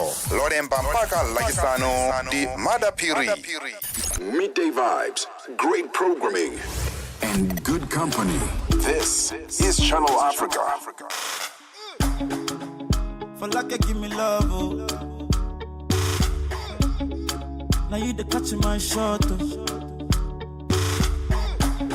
For your sake I go church, oh. Hey. We go drive around it for my Porsche. Baby pana, they say you like you all, I get you all. Baby pana, anywhere that you go, I can follow you to go. Baby pana, they say you like cassava, I get to big cassava. Hey, baby pana, my love for you will never die, will never die. If I ever, oh baby, if I ever, baby you too sweet, if I ever, my baby dance it to the lagwaja, make a take you to Babalada. If I ever, oh baby, if I ever, baby you too sweet, if I ever, my baby dance it to the lagwaja, oh make a take you to Babalada. So love is a beautiful thing, can you they cool my temper? Love is a wonderful tender feeling, you they give me ginger. So baby dance it, dance it, dance it. The beauty in your eyes they give me life, oh oh. make we give the Lord the thanks, so for the sake of love, oh, baby, leave it about the bad, and about the baba. For your sake, I go kill you, show you love that you never seen before. For like you give me love, oh. Now you the catch my shot, oh. For your sake, I go church, oh. Hey. We go drive around you for my Porsche. Baby pana, they say you like you all, I get you all. Baby pana, anywhere that you go, I can follow you to go. Baby pana, they say you like cassava, I get to be cassava. Baby pana, my love for you, you never die, you never die. If I, oh baby, if I, baby you too sweet, forever. Baby dance it to the lagwaja. Make a take you to Babalada. If I, oh baby, if I, baby you too sweet, forever. Baby dance it to the lagwaja. Make a take you to Babalada. One your child, you see, you are taking my love, oh. I cannot understand how I'm feeling. You are my woman crush, oh. One your man, you see, in a Miami, see, oh.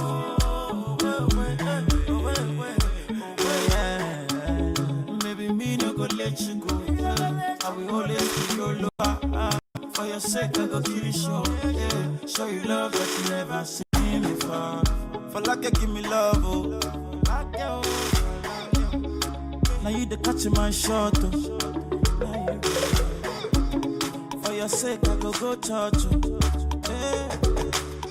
We go drive around before my Porsche. Baby pana, they say you like you all, I get you all. Baby pana, anywhere that you go, I follow you to go. Baby pana, they say you like cassava, I get to be cassava. Baby pana, afamubu alahadi tekilo. It's Crispin the drama by. You just say archie.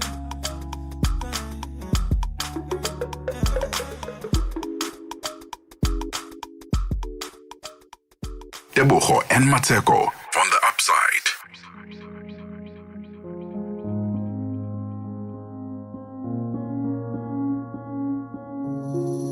Flip the music.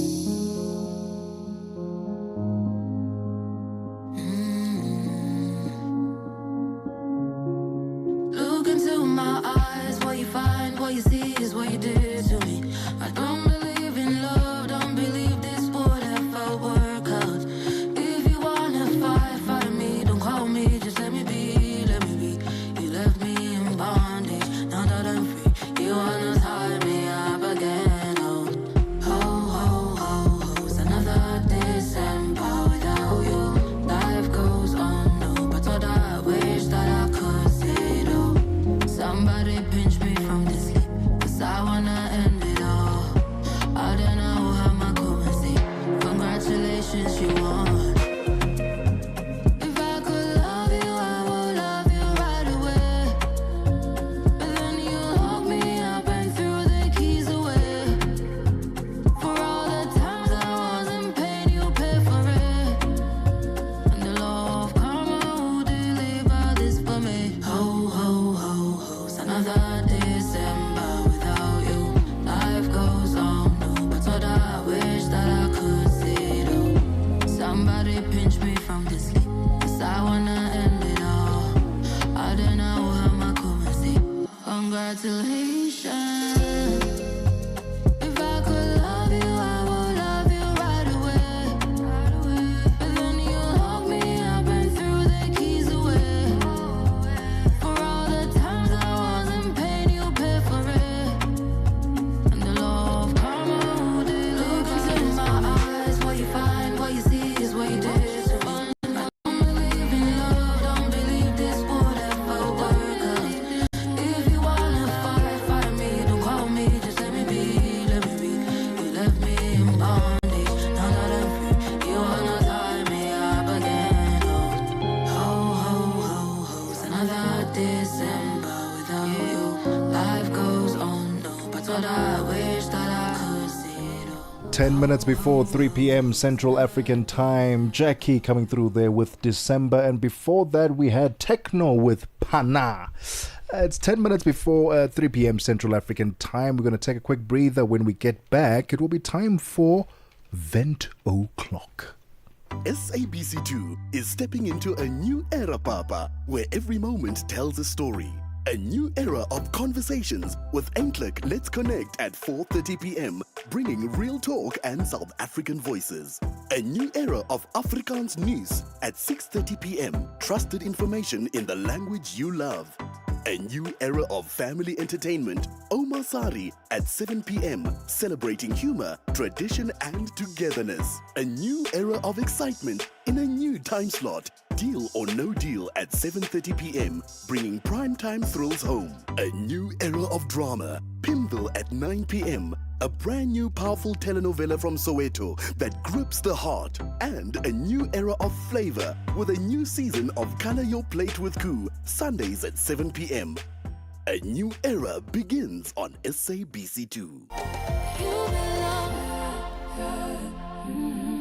Whatever you want to hear about today's talk, you can only get it on the Upside. Every weekday, 2 to 5 p.m. Central African Time. Streaming live on social media at Channel Africa on Facebook and YouTube, and at Channel Africa 1 on TikTok. This is the Monday edition of The Upside, your gateway to the good life on Channel Africa, the African perspective, with me, Tebogo Lekhuleni and Mmatsheko Mosito. It's time for Vent O'Clock. Get it off your chest. Here's what I want to get off my chest. Mm-hmm. And it has something to do with our trip last week. We went on an MSC cruise from Durban, and we were supposed to go to Pomene Island in Mozambique. It didn't work out because of the weather conditions. The seas were quite rough, and therefore we were not allowed, or we couldn't go to Pomene Island. So instead we spent the entire duration at sea, just in the middle of the Indian Ocean. My event today is to say, never again will you find me on a cruise ship. No, but you've got to say it properly now. Okay. Otherwise, never and never again. Never. Shall it and be? never again. Yes. Shall it be? Yes, Papi. That I will be on a cruise in my life. Now it is done. Right? Why? And it's not because the experience was horrible. It's not because the ship was horrible. Listen, so many things to do on that ship. It's a massive ship. Well, they say it's one of those smaller ships that they have in their fleet. Accommodates 2,500 guests. They had 700 staff. 700 staff. Hey, that's a lot. That's crazy. So it was not the experiences. The ship was amazing. There's plenty to do. It's a pool area, jacuzzi, kids area, adult area, club vibes, casinos, restaurants. Eat as much as you want. Oh, the food. Yeah, you can eat as much as you want. There was a theater to watch plays and magic shows and so on and so forth. What else did they have? They had everything. They had a gym. Fantastic. It was a very tiny gym, not the biggest gym. They had a gym, walking tracks on top of the ship, so you can have a full-on view of the sea. It was beautiful. The rooms were spacious. The shower's not the biggest. The bathroom's not the biggest showers, but you could do with it. It was manageable. It was that part was fine. It was the motion sickness that I experienced that makes me say I never want to go through that ever again in my life. Because we went there on Monday. We left the harbor on Monday. And then Tuesday, Wednesday were the days that I felt it the worst. Now you get all disoriented. Like everything feels like when you're moving, sort of as if a part of you is staying in one position and then the brain is moving to a different. It was horrible. It was a horrible experience. Right? I didn't enjoy that at all. Trying to sleep was just horrible because you could feel the movement. You can feel it moving. So I was constantly doing this the whole time. Trying to walk, trying to eat, go to the shower. That's you the whole time. and your body hasn't settled yet. And I realized in that moment that I can't go anywhere. I can't get off the ship just to stretch my legs. I can't, because you're in the middle of the ocean. We were not going to stop at the island, which was the plan. So we are at sea for 4 or 5 days. There's no way to escape. That's what I'm saying. For me, I don't ever want to experience that ever again. After the show, after broadcasting, doing the show, hi there, we are doing this, that. I ran to my room and I slept. From about 4 or 5 o'clock in the afternoon on Tuesday and on Wednesday, I was in my room up until the next day, 7, 8 o'clock in the morning. Because that's how bad it was.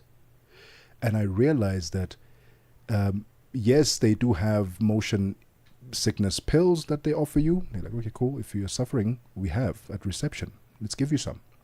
I don't like pills. I'm not a big fan of medication and stuff like that. I prefer natural, fixes. So they got me ginger juice and orange juice, a lot of ginger. That seemed to have worked. That seemed to have calmed things down a bit. It was only on Thursday that I fully got to experience the ship and enjoy myself. Walk around, enjoy the food, enjoy the activities. But never again do I want to subject my body to such conditions. Yes, it was not the ship's fault. Yes, it was not MSC's fault.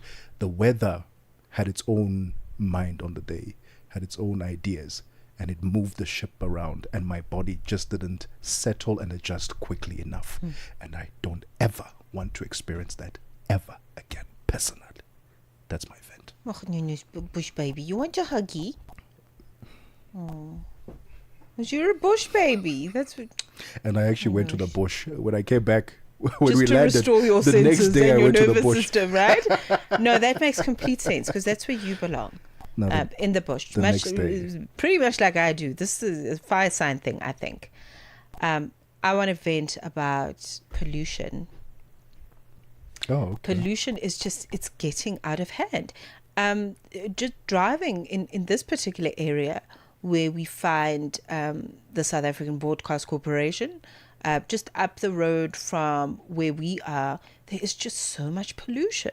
Just very close to the shopping mall. I mean, we live in a city, okay? So we're stationed in the central business district of Johannesburg, right? There's a lot of activity. There's a shopping mall nearby. There's a main road, with cars going up and down. So it's a very busy metropolis, okay? But there is just so much pollution, and I think people need to stop littering. Like, there's just dirt everywhere, plastic bags, cans, little, cigarette butts lying around all over the floor. I mean, it's just ugly. It's just ugly. Do you not take pride in your city? Is what I want to ask. I thought it was cleaned up because of G20. Did they revert? It's filth. It's filth. And I mean, this should be, it's not just about here. I think we just have a pollution problem. And I remember when I was in school, there were many drives often, not just with my school, but with many of the schools in the area, teaching us about pollution until it was drilled into our minds. To show you that you are a deplorable human being if you throw anything on the floor when you've got an option to keep it and throw it in the bin 2 seconds later. What is wrong with you? Do you know what I mean? So we need to go back to that level of education and awareness. Pollution is just unacceptable. And I want to raise this because today is World Environmental Education Day. And I know that there are many spaces that are embarking on education programs, etc. Yesterday on the agriculture show, I got to speak about education of children around environmental work. There's workshops that Crow is doing, Crow and KZN.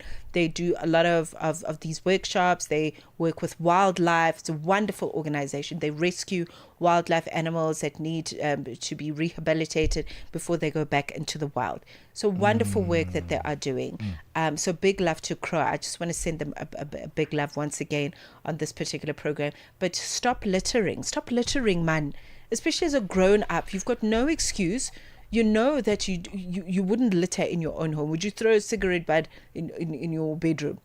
in your bathroom? Would you do that? Would you not leave your toilet unflushed? You wouldn't do that. So don't do that in public spaces, especially in public spaces, because that means that you're not a courteous person. You're not thinking about the next human being and how they will be affected by your filth.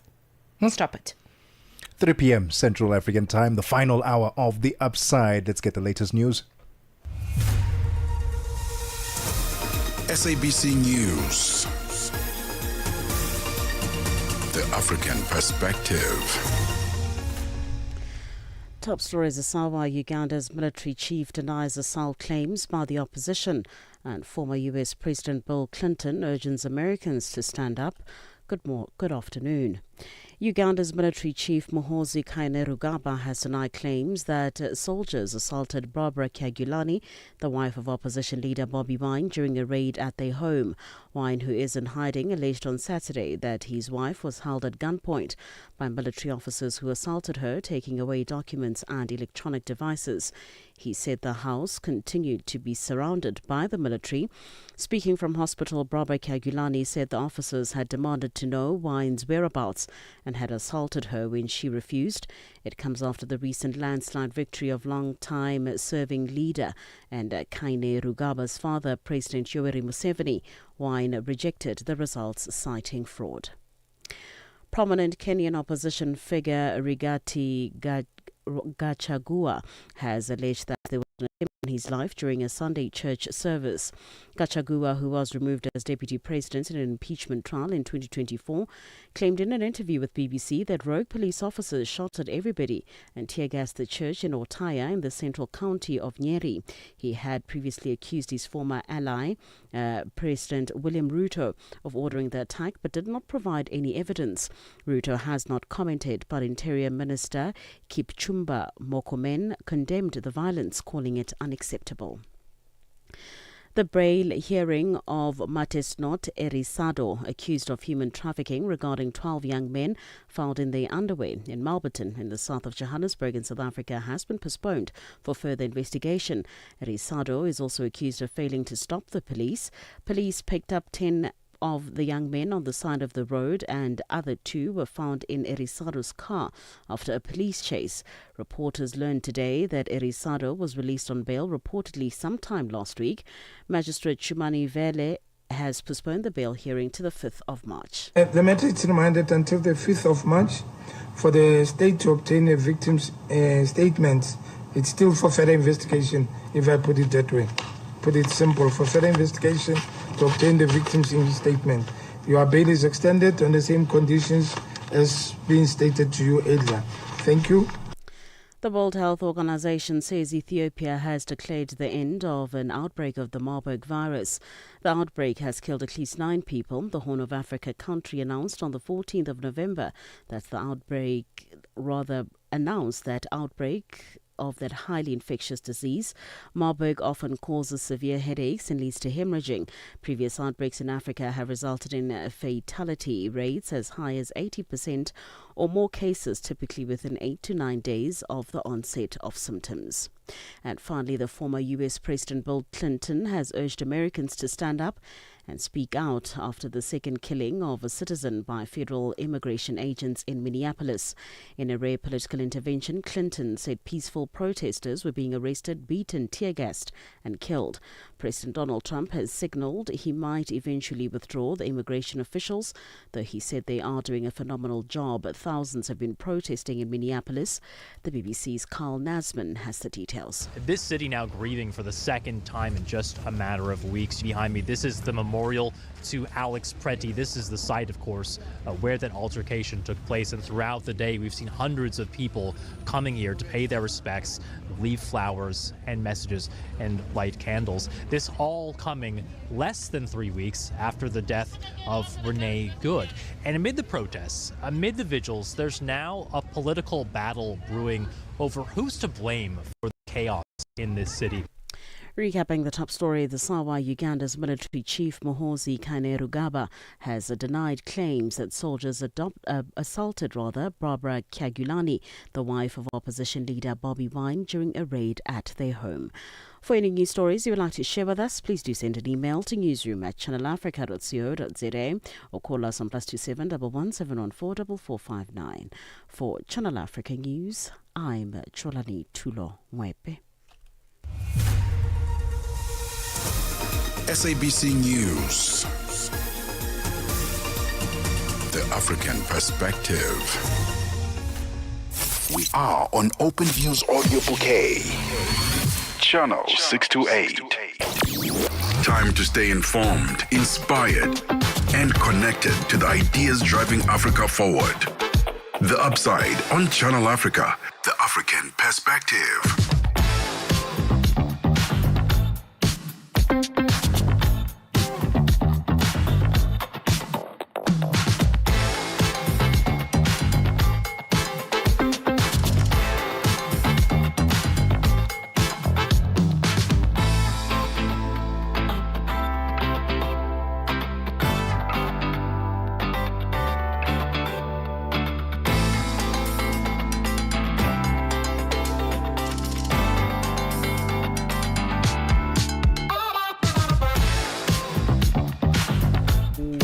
Six minutes after 3 p.m. Central African Time. Enter the final hour of The Upside, the Monday edition of The Upside, your gateway to the good life on Channel Africa, the African Perspective, with me, Tebogo Lekhuleni and Mmatsheko Mosito. Coming to you live from the Auckland Park Studios in Johannesburg, South Africa. Stream us live on social media at Channel Africa on Facebook and YouTube, and at Channel Africa 1 on TikTok, so you can see our amazing studio, our incredible guests. And if you'd like to make your life slightly more convenient, download our Channel Africa app on your Android or your iOS device so you can take us with you wherever you go. Important conversation coming up next in this hour. Earlier we had said that South Africans are ranked, or South Africa is ranked right up there in terms of being high volume alcohol consumers. But now we are talking about illicit alcohol, the impact that that's having on people's health and also workplace safety. And I think that's a very important conversation that sometimes we overlook or completely ignore to address. Yes, so our good friends at AlcoSafe are actually going to be back on the show so we can tackle this issue and look at, the effects of this underground trade. What is going on there? Who's funding whatever is happening there? How do these individuals get a hold of this? And also the impact on health, as you mentioned at Tebogo, around just the challenges around creating safety for individuals. These people are parents, they're caregivers. We've got to make sure that we deal with the issue of illicit alcohol. And using South Africa as an example, we're going to have the conversation with Rice Evans, Managing Director at AlcoSafe, who's no stranger to the show. Stay with us. Ritmos e Cultura com Jacob Tivani. Meus ouvintes do Ritmos e Cultura, hoje em linha com uma das grandezas da música moçambicana, porque não? Ele que é um dos kings da marrabenta, uma bermuda in the building. É um prazer enorme estar a fazer parte deste programa. Deixe-me só saudar. Boa tarde a todos os ouvintes que me ouvem neste preciso momento. Meu nome é Bermuda, de Alau Fanelo Estarapo, Gajo Aguda Canhela é Mabiscato. Eu vou saudar de uma maneira diferente. Ah, tita buia, mwanango, tiduma tifika giane. Ah, tita buia, mwanango, tiduma tifika giane. Ani motive lo ababa yena otiva mina haikonama. Ani motive lo anona yena otiva kwa himbo quatro. Cá estou eu, irmão, para conversarmos, para falarmos um pouco de tudo. Estou aqui, estou aberto. Eu estou muito feliz porque é a primeira vez que eu falo nesta rádio, falo para os ouvintes, então estou muito feliz. Ritmos e Cultura com Jacob Tivani. Todos os domingos, das 20 às 21 horas. Gender-based violence is destroying lives and tearing communities apart. It happens in homes, in schools, at workplaces, and too often in silence. But it doesn't have to continue. If you see it, Speak out. If you are hurting, reach out. Because doing nothing is not an option. Listen to all 19 SABC radio stations from Wednesday, 23rd of July for hard talk, discussions, advice, dramas, educational shows, and interviews around GPV with experts, survivors, lawmakers, and the whole country affected by gender-based violence. For all your favorite SABC radio stations, call 0800 428 428 to report abuse or get help. GPV, it ends with you. This message is brought to you by the SABC. No matter where you are, Channel Africa is always with you.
It's almost 3:15 p.m. in Central African Time. Thanks for staying with us. Spyro Tiwa Savage collaborating with Who Is Your Guy, the remix coming through.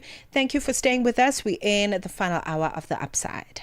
Right, so as the cost of legal alcohol continues to rise in South Africa, I don't think it's just a South African thing. I think cost of alcohol is rising all over the world, everywhere, isn't it? Yeah. Taxes. Yes, taxes. Tariffs. Sin tax also, especially on alcohol.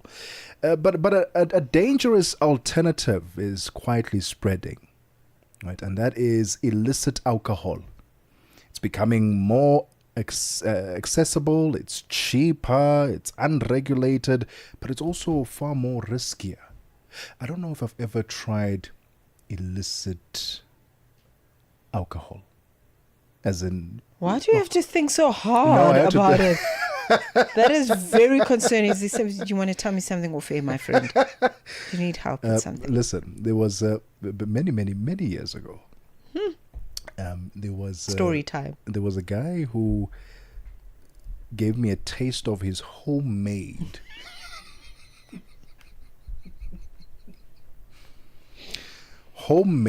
Africa. No, it wasn't Mkombo. It was Mampur. Oh, I've heard of Mampur. And I drank that thing.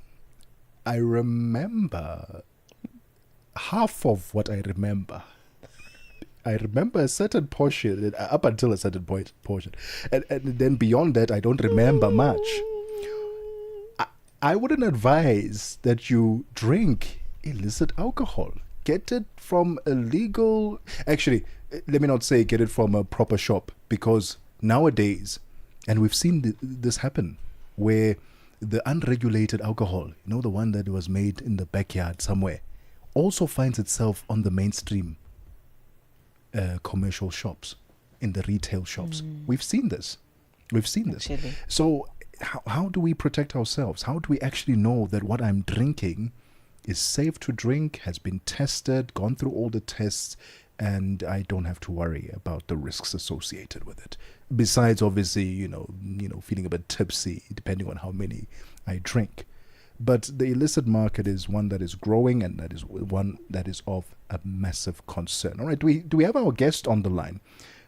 Still not. We'll take a quick breather. When we get back, we'll have a conversation with Rice Evans. He's the managing director at Alco Safe, because he needs to help us navigate this illicit alcohol market, so that, what's driving it though? The tax, like you said. The sin tax. Yeah, alcohol is expensive. People can't afford the legal one. So what must they do? Now they go to the back doors or backyards and buy alcohol there, because it's cheaper, and they get high, they get inebriated a lot quicker. But that is a potential risk for your liver, your kidneys. I don't think that's a good thing. So we'll be getting into conversation with Rice Evans in a moment. Let's take a quick breather. It's 17 minutes after 3 p.m. Central African time. The Morning Switch Weekend with the Shy Guy. There's a Ugandan lawmaker. His name is Atkins Katusabe, who speaks with an American accent in Parliament. So the parliamentarians have complained that we don't understand what you are saying. Listen to him. Come on. Mr. Speaker, I think this is a disaster that could cause an extinction of our entire community. Going to procedure? Mr. Speaker, the English that is trying to put this matter here is confusing a number of us and making us miss very serious issue. It needs to speak the common English of Uganda. The English is too much. Need a piece of paper so that we'll be able to read. The English is too much. I picture him saying order, out of order. Saturday and Sunday mornings belong to the Morning Switch. 3 to 6 a.m. Central African time. The Midnight Snack, 12 to 3 a.m. Muranziwa wa mina. Muranziwa means my love in Xitsonga. So if you're listening to this, just know that you are my love. Yes. You and I are an item. We're dating. We are together. So I love you, baby. Why are you blushing? Why are you blushing? Like, haven't you heard somebody confessing their love to you? I mean, you gotta get used to it now, because I'm gonna tell you this every day, that I love you. I can tell you, there are so many people who are never told they are loved. I come to the studio every Monday, 12 to 3, because I've got an appointment with you. I take you serious. Forget about the other person, right? Moranziwa. The Midnight Snack, every Monday, 12 to 3 a.m. with Chanduko Ligege. Are you fluent in French, Chinyanja, Portuguese, and Kiswahili? Are you passionate about radio? And are you looking to work in South Africa?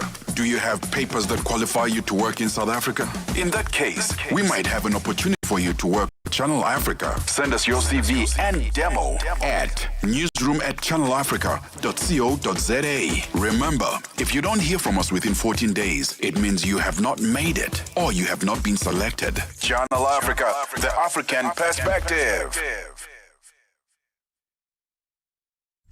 The Upside. On the Upside, your voice matters. 20 minutes after 3 p.m. Central African Time. The Upside streaming live on social media at Channel Africa on Facebook and YouTube and at Channel Africa 1 on TikTok. Do yourself a favor and download our brand new Channel Africa app so you can take us with you wherever you go on your Android or your iOS device, because on the app itself you can stream the shows, right? Listen to the shows live, check out the lineup, watch which show is coming up next, plan your day accordingly, get to know the presenters a bit better, and also see all the amazing work that Channel Africa is doing behind the scenes. All right, let's continue our conversation, or let's have our conversation about illicit alcohol. As the cost of legal alcohol continues to rise in South Africa, a dangerous alternative is quietly spreading, as we said earlier. Illicit alcohol is becoming more accessible, cheaper, unregulated, and far more riskier. Beyond long-term health damage, it's creating real safety threats in high-risk workplaces, from mines and construction sites to transport routes. While employers can't stop the trade itself, they can protect their people. To unpack how illicit alcohol is reshaping workplace safety and what practical steps employers can take, we are joined by no stranger on the Upside, Rice Evans, Managing Director at Alco Safe. Rice, thank you so much for your time. Welcome back to the Upside. How are you doing? Good afternoon. Yeah, thanks for your time. I'm doing well. Thank you for asking. Fantastic. Let's talk about the growing concern and the growing illicit alcohol problem that we have in South Africa. Is it being driven by the fact that there's sin tax and that legal alcohol is getting more expensive? It's definitely one of the drivers. So sin tax is not a bad thing. It's meant to be there to bring taxes into the economy, which should be used for developing the economy, developing infrastructure. And it's also supposed to try to discourage the use of alcohol. The problem is that people come in and undercut that price. So without a minimum price point, increasing the taxes, sin taxes, doesn't really help, because someone always comes in at a lower price point. So yes, unfortunately, it is driving the use of illicit alcohol. I think one of the major concerns, because illicit alcohol isn't a new thing. People brew their own alcohol all the time. I mean, during COVID, it was quite a thing. People were sharing all kinds of pineapple beer recipes and all sorts of things that seem not so harmful. But if you consider the fact that people are adding acetone and all sorts of really harmful ingredients to this alcohol so that they can sell it commercially, if you will, to low income earners. Let's talk about whether this is a growing underground market, or are we seeing a decrease in it? What's happening in the underground market? Yeah, so it's definitely a growing market. It's actually doubled. It's doubled in how prevalent it is in the last 8 years. So in 2018, it was around only 8% of alcohol sold in the country was illicit alcohol, and now it's at around 18%. So it's a very, very high number now. And remember, there's different types of illicit alcohol. So what you're referring to is like a homebrew type of thing. Mm-hmm. And homebrew is actually legal as long as you make it for yourself or for personal consumption.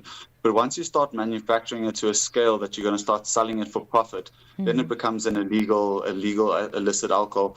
So, or illegal homebrew. But the main problem actually with illicit alcohol, the main driver of this problem is like copycats. So where they're basically selling fake alcohol. So they'll take, and normally with spirits, especially with white spirits. So with that type of thing, what they do is they'll make very, very low grade vodka, for instance, or white rum, and they'll rebottle it as a well-known brand and then sell it as a well-known brand, but at a much lower price point. So it's still affordable to the consumer, but it's fake, basically fake alcohol. Yeah, well, it's alcohol in there, but it's not the product that you think that you're buying.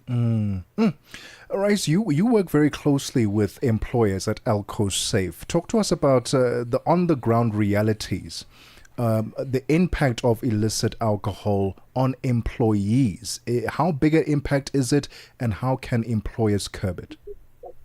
Yeah, so it has a massive impact, especially in the type of industries that we work in. So when you've got industries that have a very large workforce, and quite often that's a lower income type of bracket, the education on the dangers of alcohol and really what to look out for if you are going to go and buy alcohol, to make sure that you're not buying illicit alcohol, that type of awareness is just not there. So you get people that are already in a tight financial situation, and then they're going out and they're spending their money on alcohol because they see it as a little bit of a crutch. But what they don't realize is that it's actually harming their career prospects. It's taking money from the family that should be used for food and schooling, and then it causes all types of domestic abuse because people are at home under the influence of alcohol, and they have additional stresses because the finances are stretched. So yes, it's causing a lot of problems for the employees, and they're just not aware of the dangers that they're creating for themselves, short-term and long-term. The dangers of the alcohol itself was already a problem. So when you start looking at illicit alcohol, what you find is that a lot of the times when they do find this alcohol, they test that it contains ethanol. It contains methanol rather than ethanol. So the methanol is a type of alcohol that you don't want to be drinking. It's used for cleaning, used for cleaning whiteboards and windows and that type of thing. And it's very, very dangerous. It causes kidney failure, liver failure, and it actually causes blindness to occur at a very rapid rate. So it's very detrimental to a person's health when compared to normal ethanol. This is very concerning, very disturbing. But, I guess this is our way of creating awareness. And speaking of that awareness, you mentioned that there's a lack thereof in workspaces. And we're seeing a lot of this illicit alcohol or vulnerable groups to this are people that are work shift work, where there's a lot of shift work, where there's just a lot of stress in the workplace, etc.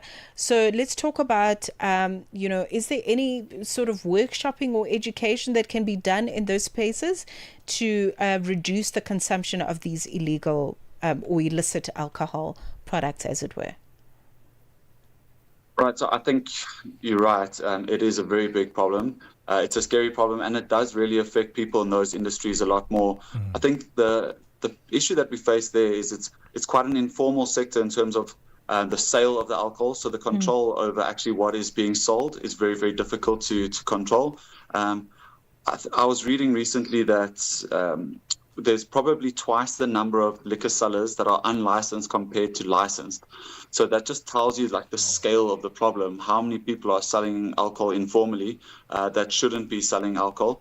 And then, of course, when you've got a stretched budget, if you can buy that name brand vodka for half the price that you can get it from in a bottle store, of course, you're going to go for it, right? So that type of education that you're talking about is imperative. And I think companies should try and get involved in this, because I just don't see where the funding is going to come from for communities to get, for instance, government to come in and provide this type of awareness. So in the companies that we work with, we try and push for alcohol awareness to be introduced to their employees as well. And quite a lot of the mining companies do have awareness that they promote to that they do for their employees. Some of it is unfortunately a reaction. So it's post-accident, and then a person that actually test positive, for instance, going into a mine might have to go through some type of counseling where they go through alcohol awareness. But a lot of the companies do proactive awareness, where they actually get companies like us in, and we'll come in and we'll do alcohol awareness for the employees. So it's about a 2-hour presentation, and it goes into the finer details of how alcohol affects the body, what to look out for if you are buying alcohol, if you're drinking alcohol, how to fix your career prospects and that type of thing. And I think what's big now is really to understand that the lowest price point. If you're buying something that's so cheap, it's too good to be true. It probably is too good to be true. So that awareness is really important. And I think companies have to take responsibility for that, because I just can't see where the funding, as said, in the community is going to come from to get this type of awareness done. Maybe alcohol manufacturers need to foot that bill. That's something which would be nice to see. That'll be interesting, actually. Rice, thank you so much for your time again this afternoon. Always invaluable conversations that we have, and the training and the workshop that you guys provide, I think very, very important for employers, because they themselves may not know how to identify that their employees, their workforce is consuming illicit alcohol, and thus affecting their productivity and their health. But Rice, thank you so much for your time. We'll go to Alco Safe, obviously, to read more about the work that you do and consult you, of course, when we do need your help. Thank you very much.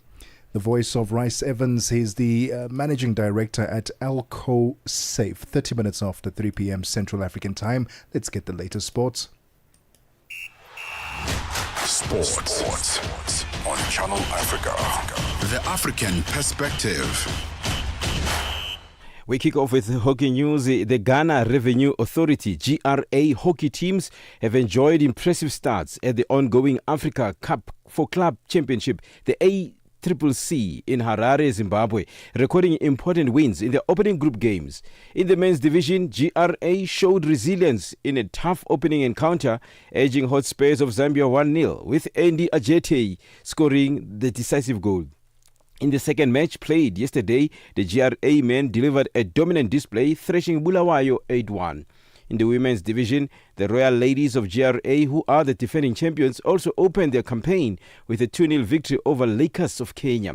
The goals were scored in each half by Vivian Nakuo and Elizabeth Opoku, with Nakuo going on to win the Player of the Match award. The Ghanaian teams will be back in action against the Hippo Hockey Club of Zimbabwe in the third group matches as they continue their quest for continental glory.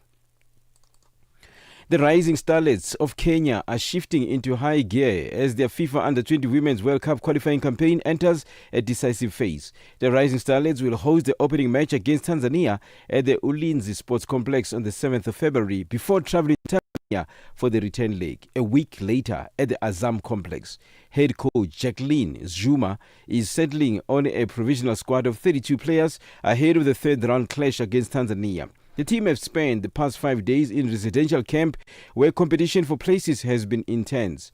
From an initial group of 60 players who reported at the start of the preparations, the technical bench has gradually trimmed the squad after assessing fitness levels, technical understanding and overall readiness for international football. On to rugby news. Rugby fanatics can look forward to two showdowns of epic proportions on the 31st of January in round 11 of the United Rugby Championship, the URC. First up is the Jacques Gay Derby, pitting the frustrated Lions against the resurgent Bulls at Ellis Park. The Stormers then travel to Durban for the rematch with the Sharks, this after losing more than just the game to the Durban side in Cape Town. The Stormers will be smarting after losing not only their unbeaten record in the URC, but also their number one spot on the log. They go to Durban for round 2 against the Sharks, hoping to get back to winning ways. The Sharks, meanwhile, are less concerned about the bloody nose they delivered to the Stormers on Saturday and more focused on making sure they continue to improve after a tough start to the season. Sharks captain Andre Eersthuizen wants more from his side against the Stormers at the Shark Tank. I think we got the balance right. We're working, getting better each week. We've struggled with the balance and converting when we get there in the past, but we're working on that, getting better each week, and it's still something we need to get better as well. There's still a lot of opportunities that we left out there, so it's great that there's so much room for improvement. The Bulls will be at the Ellis Park for the Jacques Derby, off the back of 2 huge wins away on tour. Bulls hooker Johan Grobbelaar says the upcoming derby match is another step towards stopping the rot at Loftus Versfeld. Things are turning for us to the positive, so going back home now. One away game next weekend, also on the Highveld, and then we have a few home runs, so looking forward to that and turning the season around. And finally, Nigeria's senior men's handball team, the Golden Arrows, recorded their first defeat in Group A of the main draw of the final 8 at the 27th Africa Men's Handball Nations Cup after a 27-24 loss to Angola at the BK Arena in Kigali, Rwanda. Angola took control early in the contest, edging the first half 14-11 after capitalizing on key moments and defensive solidity. Despite a spirited response from the Golden Arrows in the second half, the Southern Africans, spurred on by star player Claudio Andre Patricio Chikola, who netted 14 goals, maintained their composure to see out the game and seal victory. The defeat does not end Nigeria's push for a semi-final spot, as the Golden Arrows boast a better goal difference than Angola and currently sit second behind Egypt in the semi-final placement standings. For any sports stories you'd like to share with us, please send an email to newsroom@channelafrica.co.za or call us on +2711 714 4459. This is Channel Africa Sport with me, Fikile Lingwati. Sports on Channel Africa. The African Perspective. Get Channel Africa on DSTV Audio Bouquet. Channel 802. Let's just do it. Your life just got easier. Get the Channel Africa app and take us wherever you go. Catch the latest news, enjoy your favorite shows, stream the music you love, and stay connected to the continent. All in one spot, right in your pocket. Simple, quick, and always with you. The Channel Africa app. Download it now on iOS and Android. 36 minutes after 3 p.m. Central African Time. Nosipo Zuma is standing by with business news.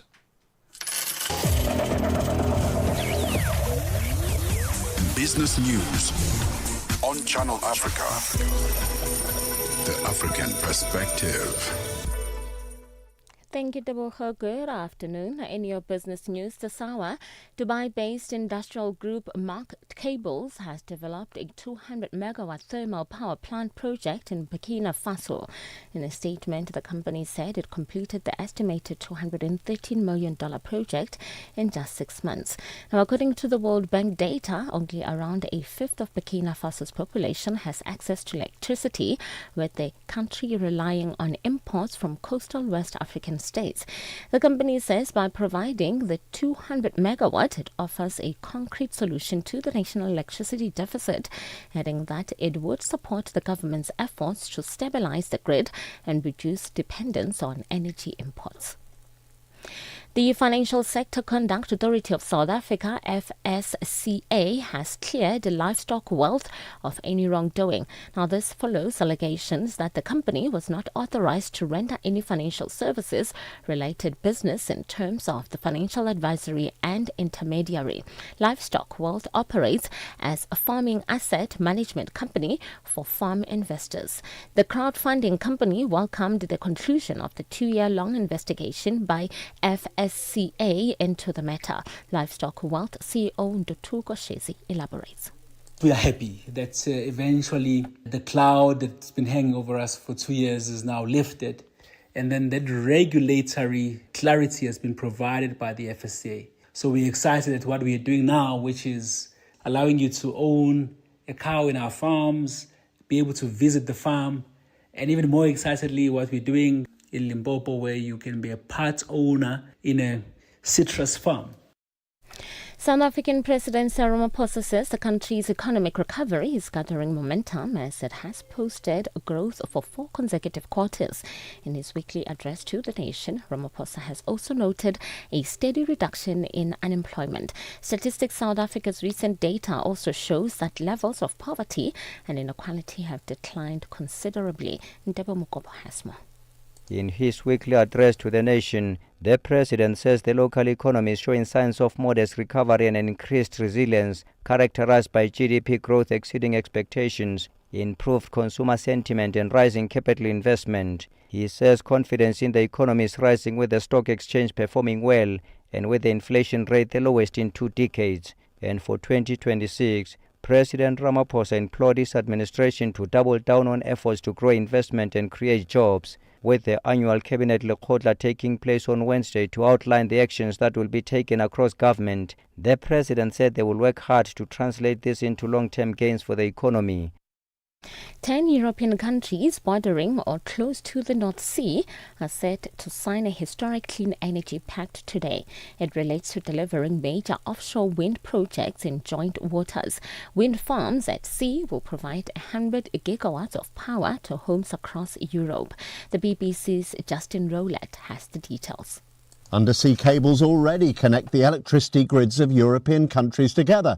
The UK has 10 such cables, but connecting wind farms directly to multiple countries will be a first. The idea is the electricity these new wind farms generate will be directed to whichever country needs it most, smoothing spikes in demand and reducing prices. OPEC Plus is expected to keep its pause on oil output increases for March at a meeting on Sunday, with prices rising due to a drop in Kazakhstan's oil production. The meeting of 8 members of OPEC Plus, which pumps about half the world's oil, follows an 8% jump in oil prices so far this month to exceed $66 a barrel. The 8 members, Saudi Arabia, Russia, UAE, Kazakhstan, Kuwait, Iraq, Algeria and Oman, are due to meet on the 1st of February. They raised oil output targets by around 2.9 million barrels per day from April to December 2025, equal to 3% of world demand. Your financial indicators: one US dollar in Nigeria is trading at 1,000 naira 420, and Botswana is 13 pula 45. Kenya, the dollar is trading at 128 shilling 42, and in Zambia it's 19 kwacha 52. The BRICS countries: $1 in Brazil is trading at 5 riyal 29. Russia is 75 rubles 42. India is 91 rupees 54, China at 6 yuan 97, and in South Africa $1 is trading at 16 rand 06. $1 is trading at 73 pounds to the British pound and 85 to the euro. Looking at commodities, gold is trading at $5,089 and platinum at $2,875 per ounce. The price of Brent crude oil is at $65.98 a barrel. Now, for any business news stories you would like to share with us, please send an email to newsroom@channelafrica.co.za or call us on +27 11 714 4459. For Channel Africa Business, I'm Nosipho Zuma.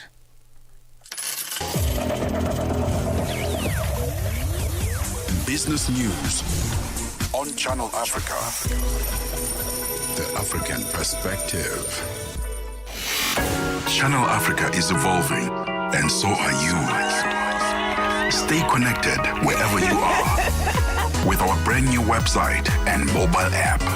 Stream your favorite shows, catch up on African news, culture, and conversations, all at your fingertips. Africa is just a tap away. Your world, your stories, now on the go. Stay connected wherever you are. Visit channelafrica.co.za or download the Channel Africa app today. Channel Africa, the African perspective. Este é o Caleidoscópio de Canal África, com Remo Samo e João Yabalá. A situação do ativista angolano Serrote José de Oliveira, preso desde julho, tem gerado grande preocupação internacional. Conhecido como General Nila e presidente do movimento União Nacional para a Total Revolução de Angola, Serrote iniciou uma greve de fome em protesto contra a sua prisão, que considera arbitrária. De acordo com a Amnistia Internacional, o estado de saúde do ativista está a deteriorar-se rapidamente devido à falta de acesso a cuidados médicos adequados. Para discutir o impacto deste caso e o estado da liberdade política em Angola, vamos conversar com Dito Dale, ativista e defensor dos direitos humanos. Nós estamos diante de uma clara estratégia de aniquilar os jovens, porque quando uma pessoa está doente, deve ser assistida. Ao não proporcionar esses cuidados médicos, o que o regime quer? Não quer que esse jovem saia livre e com vida da prisão, quer matá-lo. De segunda a sexta-feira, das 20 às 21 horas locais, este é o Caleidoscópio de Canal África. No fairy tales, just the facts and the music you love on Channel Africa.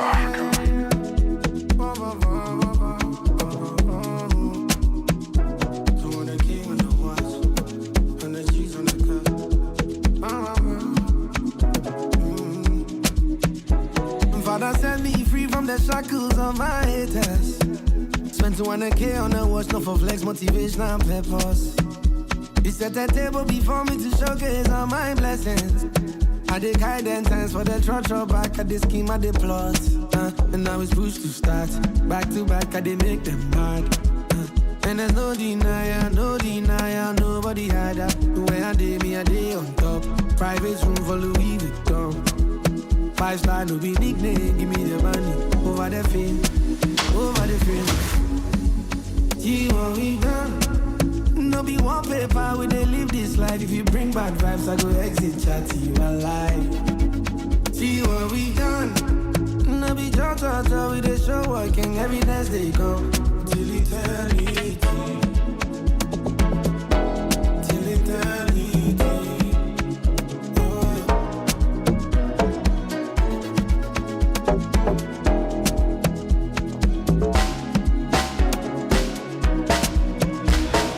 Set me free from the shackles of my haters. 9 million the house, no be flex, motivation and purpose. I for do masterclass, cause baby I'm in different house, different location. So sick out than patience. Yes, I took a pause. See, I'm back now, the king's on top. And you no denier, nobody had that. When me day, me a day on top. Private room every time we shop. Easy no be nickname, give me the money. Over the fame, over the fame. See what we done. No be wallpaper, we they live this life. If you bring bad vibes, I go exit chat to you alive. See what we done. No be talk, we they show working. Evidence they go till eternity. Till eternity.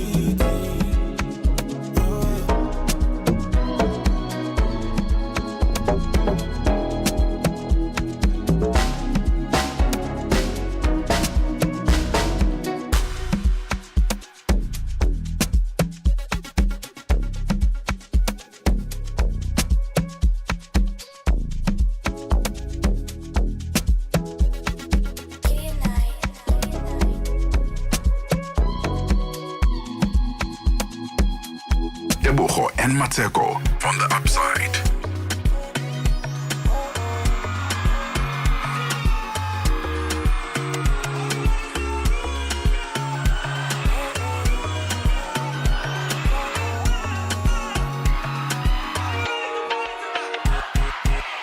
If a girl worry me, I put her inside the bin bag.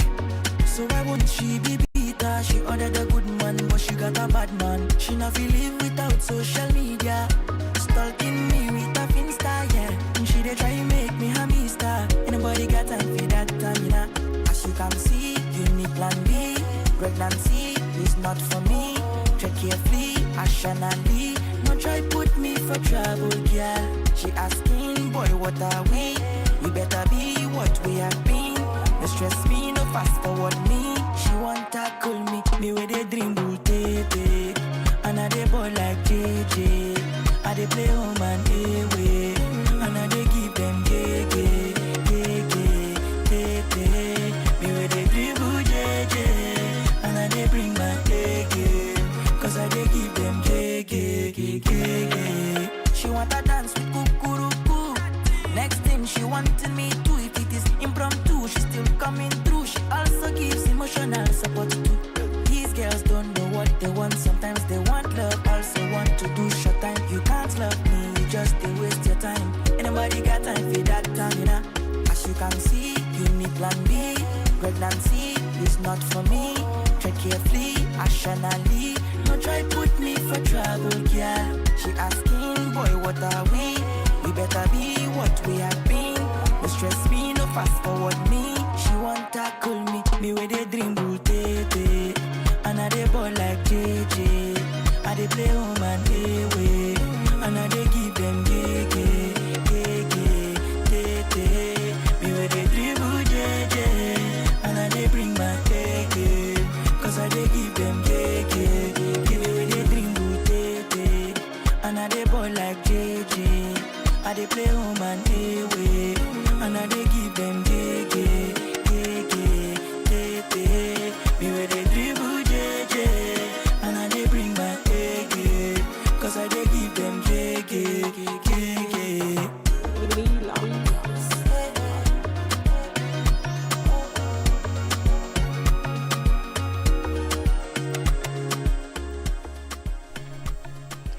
coming through with music by King Promise on Channel Africa at 10 minutes to go exactly until, well, 11 minutes to go until it is 4 p.m. And see what we've done, the title of the song. For a second there, I actually thought the song was like written in Pidgin, which is Nigeria's version of English. Mm-hmm. Oh, I didn't. So hear. I thought it was like Pidgin. I wasn't sure if it's... It just sounded nice in my ears. I didn't. No, I mean the title. Oh, the title. I thought it was written in Pidgin. See what we have done. No, not the accent. The actual grammar of Pidgin. Oh my goodness. Let's take a break. Got something to say? Are you passionate about issues that matter? Do you have a voice that deserves to be heard? Well, we've got the perfect platform for you. Call in or drop us a WhatsApp on +27 63 406 9126 and we will call you back so you could have your say and be part of the conversation. 30 years of age. I just turned 30 on the 15th of November. So yeah, that's who I am, you know.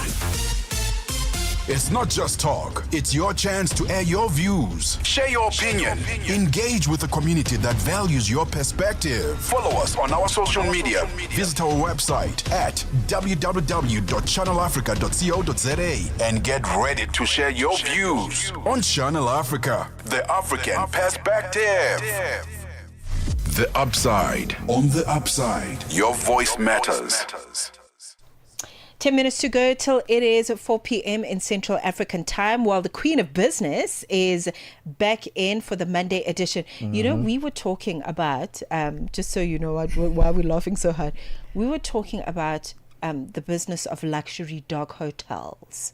And 10 years ago, it wasn't such a thing, right? It was a big thing in the States. You know, United States, they've been doing it since forever, since before 2010.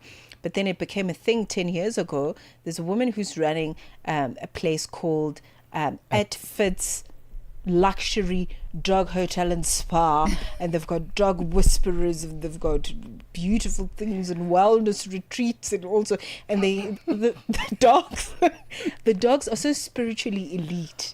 They get Reiki. Oh wow, reflexology, the works. Things that you and I don't get to experience. We get them every 5 years. The dogs have access. There's a different packing order in this life. You better know. You better know where you're situated. You better know who your owner is, right? Oh my goodness. Who your owner is will determine, the quality of the crumbs that you get. I love it.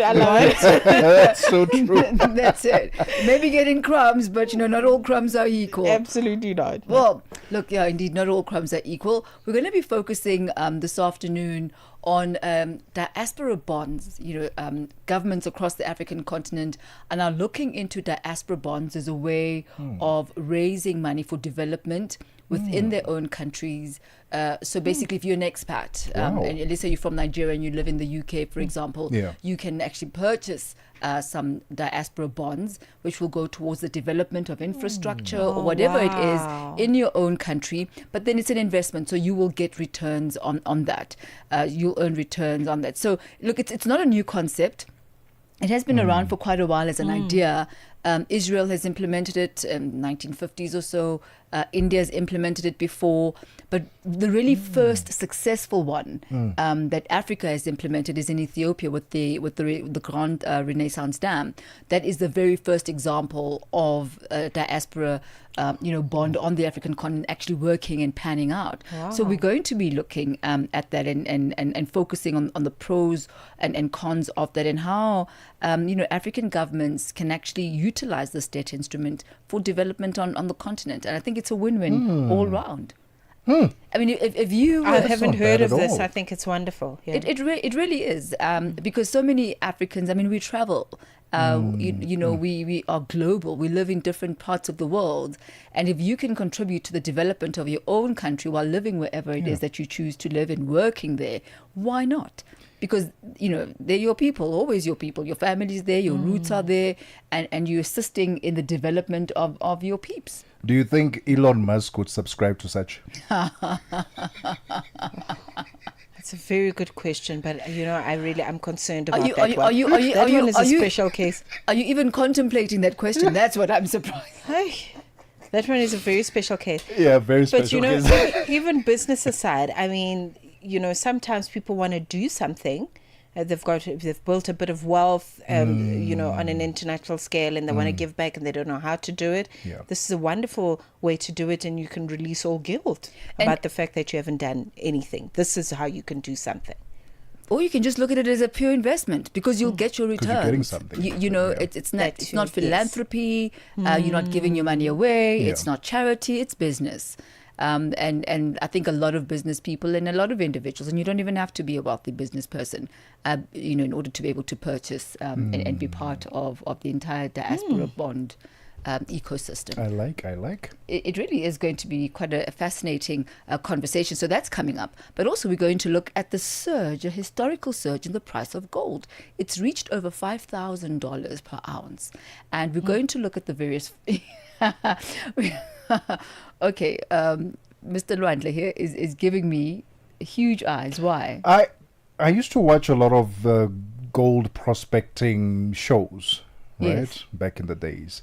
And the price of gold has never reached that amount that you're talking about now. No, it hasn't. 5,000, that's it has ridiculous. never. But also remember that investors and credit instruments are looking for safe havens in a world that is very geopolitically insecure. Yeah. And so you'll go to the trusted faves like gold, for example. Okay. And we'll also then look at the impact that this is having on other minerals, platinum, for example. So it's not just good news for gold, but good news for the mining sector. Absolutely, and the workforce at the end of the day, how will they be affected by this? Okay, well, it's a big show coming to you as per after the 4 p.m. news bulletin. It was wonderful to host you on the program. We're back again for the Tuesday edition tomorrow between 1 and 4. Have a fabulous afternoon.